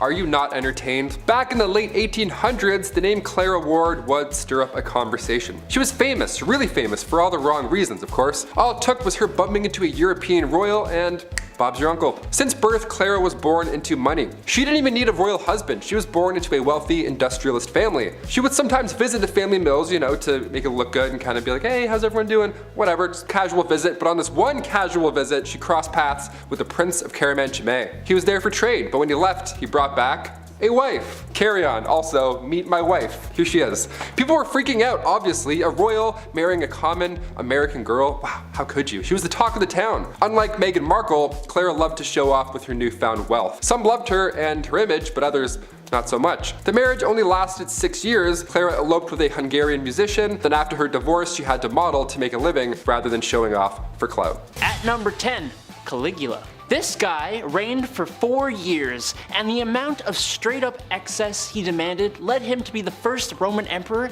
to be assassinated. Caligula was 25 years old when he took power in 37 AD, and he was great. He announced political reforms and recalled all exiles, but within the same year, he contracted an illness that sent him a little loopy. Like to the degree of ordering hundreds of Roman merchant ships to form a 2-mile floating bridge across the Bay of Bauli so he could spend 2 days galloping back and forth across it on his horse Incitatus. Speaking of his horse, he loved that animal so much, giving him his own house with a marble stall and ivory manger. And he almost appointed the horse consul before Caligula met his end. It got worse in the years after his demise, like in 39 and 40 AD when he led campaigns to the Rhine and the English Channel, where he actually avoided battles and instead did things like commanding his troops to plunder the sea, which means gathering shells in their helmets. The perfectly sane kind of things that you do when your favorite quote is, "Remember that I have the right to do anything to anybody." Number 9, Ramses II. He literally has the most statues of himself of all the 4,000 years of Egyptian pharaohs. That is really all I gotta say, actually. Ramses II was undoubtedly the greatest pharaoh. I don't know if that justifies his spoiled ways, but it helps explain them at the very least. He was a master builder, a war hero, and brokered peace all around over his crazy long reign. But he was also really good at the whole propaganda thing. Like I said, he has statues of himself all over Egypt that even to this day are hard to avoid. Not to mention all the buildings built in his name, including a whole temple to himself and one to one of his wives, Nefertari. He moved the capital from Thebes to the new capital he created, named, unsurprisingly, Pi Ramses, from which he ruled for 67 years, had literally hundreds of children and dozens of wives. He also, kind of hilariously, renovated statues and temples erected by previous pharaohs with his tag, either to pay respect or what I'm going to go with, just to say, look at this big statue of some other dude, but always remember, trademarked by Ramses the Great. P.S. I'm awesome. At number 8, cross-dressing. Empress Elizabeth was quite the character, I guess you could say. Since she was a monarch, she could do whatever she wanted, and that is exactly what she did. You see, she was quite into fashion, more specifically men's fashion. The Empress believed that she just had legs for days, like Naomi Campbell, and she wanted to show them off to the world, but the only problem with that was the fact that back then, pants were reserved for men, and so since she wore dresses all the time, no one got to see her godly legs. Well, to combat that, Elizabeth came up with a solution. She was known to hold huge parties where everyone had to cross-dress. She only did this so that it would give her an excuse to wear pants. And I mean, she could have if she just wanted to wear them on a regular day, but she didn't want to be the only woman in men's clothing, so she made everyone else dress up too. At these parties, no one looked good or really enjoyed themselves for that matter. Women complained that the men's clothing they wore to these parties were unflattering, and the men were just all over the place because they didn't know how to maneuver a hoop skirt. The only person really having a fun time was Empress Elizabeth, but I guess that was really the whole point. Number 7, check on the dead. Funerals are pretty expensive, especially a royal one at that. It takes a lot of power to dig up and then carry these massive caskets around, which back in the day was even more exhausting. Joanna of Castile was born in 1479. Her marriage to the Duke of Austria was arranged, but she was very much in love, maybe a bit too much. Hear me out. When her husband met his fate in 1506 due to typhoid fever, Joanna would have his tomb unearthed and then opened over and over again, just so she could make sure that he was still there. Now, of course, I feel bad for the queen here. She was clearly not coping with his death well, but to have his tomb or casket or coffin, whatever you want to call it, to have it opened and closed over and over and then dug up and then put back in the ground, she would make people carry his body around everywhere she went. That's heavy. That is so much work, even keeping it under her bed sometimes. Ugh, I got goosebumps just saying that. That's pretty creepy. Ashes, I could understand. That's like a one-man job to carry that around. But a 1,000-pound royal coffin? They have to carry 30 city blocks? My back already hurts thinking of that. No thank you. I quit. At number 6, deadly affairs. Dating is hard. If you've ever been on dating apps like Tinder or Bumble, then you know that things aren't as easy as it may seem when it comes to finding someone that you remotely like. Maybe we should take a page out of Queen Nzinga's book when it comes to dating, because it seemed like she had fun with her escapades. Well, maybe don't actually do what she did because it's actually pretty gruesome, but you get what I'm saying. Queen Nzinga from what is now modern-day Angola was a busy woman. After taking over the throne from her brother, she juggled the monarchy, wars with the Portuguese, and having a love life. The queen pulled together a harem of only the most attractive men, but because she was such a busy person, she didn't really have the time to walk into a room and choose who she was going to sleep with that night, so she came up with an alternative solution. Nzinga would have 2 members of her harem fight each other to the death every night, and whoever won got to sleep with the queen. Solid plan, right? Well, the winner wasn't really all that lucky for too long, because she would have the winner executed the following day. Number 5. Diamond scandals. Queen Mary wasn't the only queen with sticky fingers, it seems. The affair of the diamond necklace has sparked many conversations. France's queen from 1774 to 1792 was Marie Antoinette, and if that name sounds familiar to you, it's because she was the last queen before the French Revolution. She was also known for spending a buck on jewelry. She liked the diamonds. Now this Countess de la Motte was this young lady, a friend of the queen supposedly, who entered the French court in 1785. Now she got somebody to disguise herself as the queen, and then she acted like she was in love with this high society member, all to get her hands on this $12 million necklace.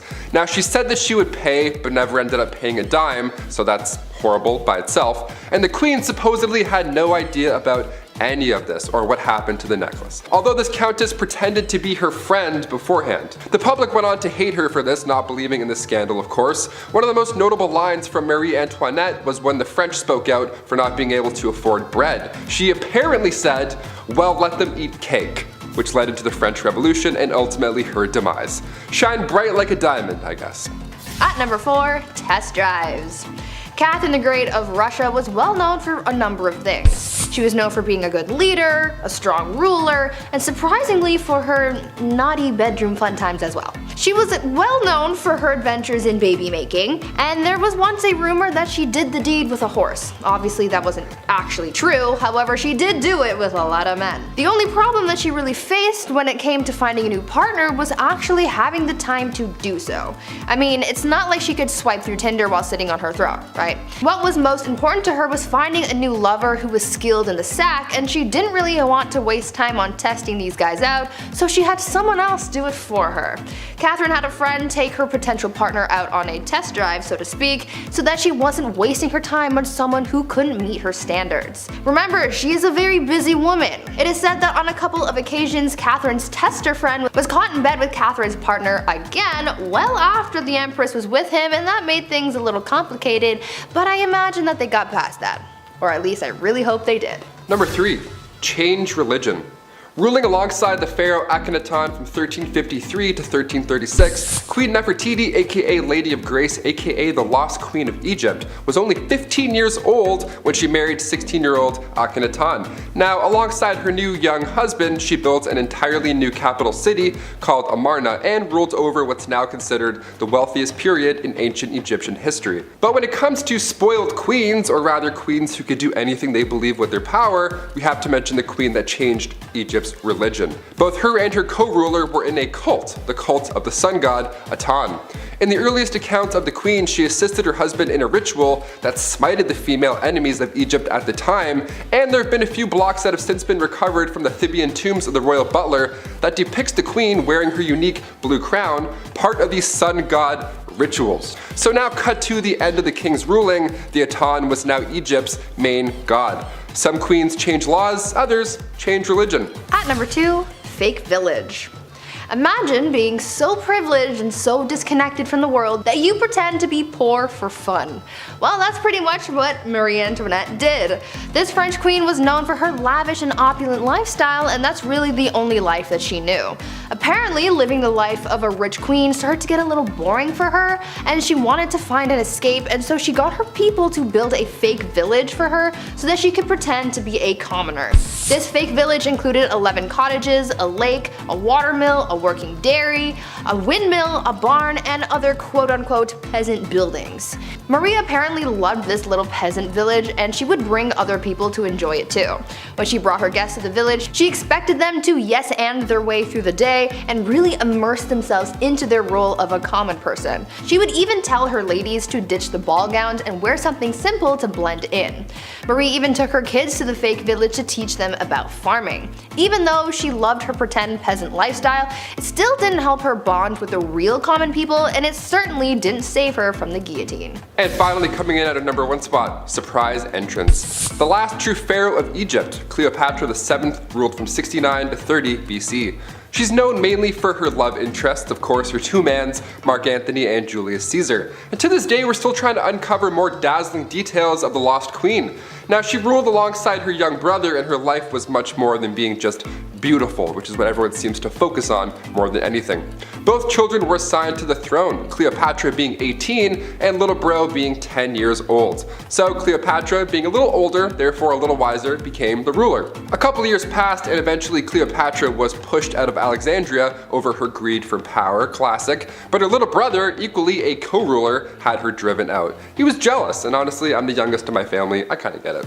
But Cleopatra wasn't quite done yet. She had a few tricks up her sleeve. Believing she was the goddess Isis, reborn, this beautiful goddess, Cleopatra made these dazzling entrances whenever she could. Most notably in 48 BC, right when Caesar arrived in Alexandria during that family feud with Ptolemy VIII. She wanted to meet the Roman general, but she couldn't be seen because there was a little bit of family beef, so she had herself wrapped up in a linen sack and then personally delivered to Caesar's bedroom. Hashtag your order has arrived. Surprise. Now, she won the heart of Rome's future dictator here, obviously, and eventually she regained Egypt's throne. Her brother wasn't too fond of this alliance, and in the following battle, he drowned in the Nile River, resulting in Cleopatra's return to power.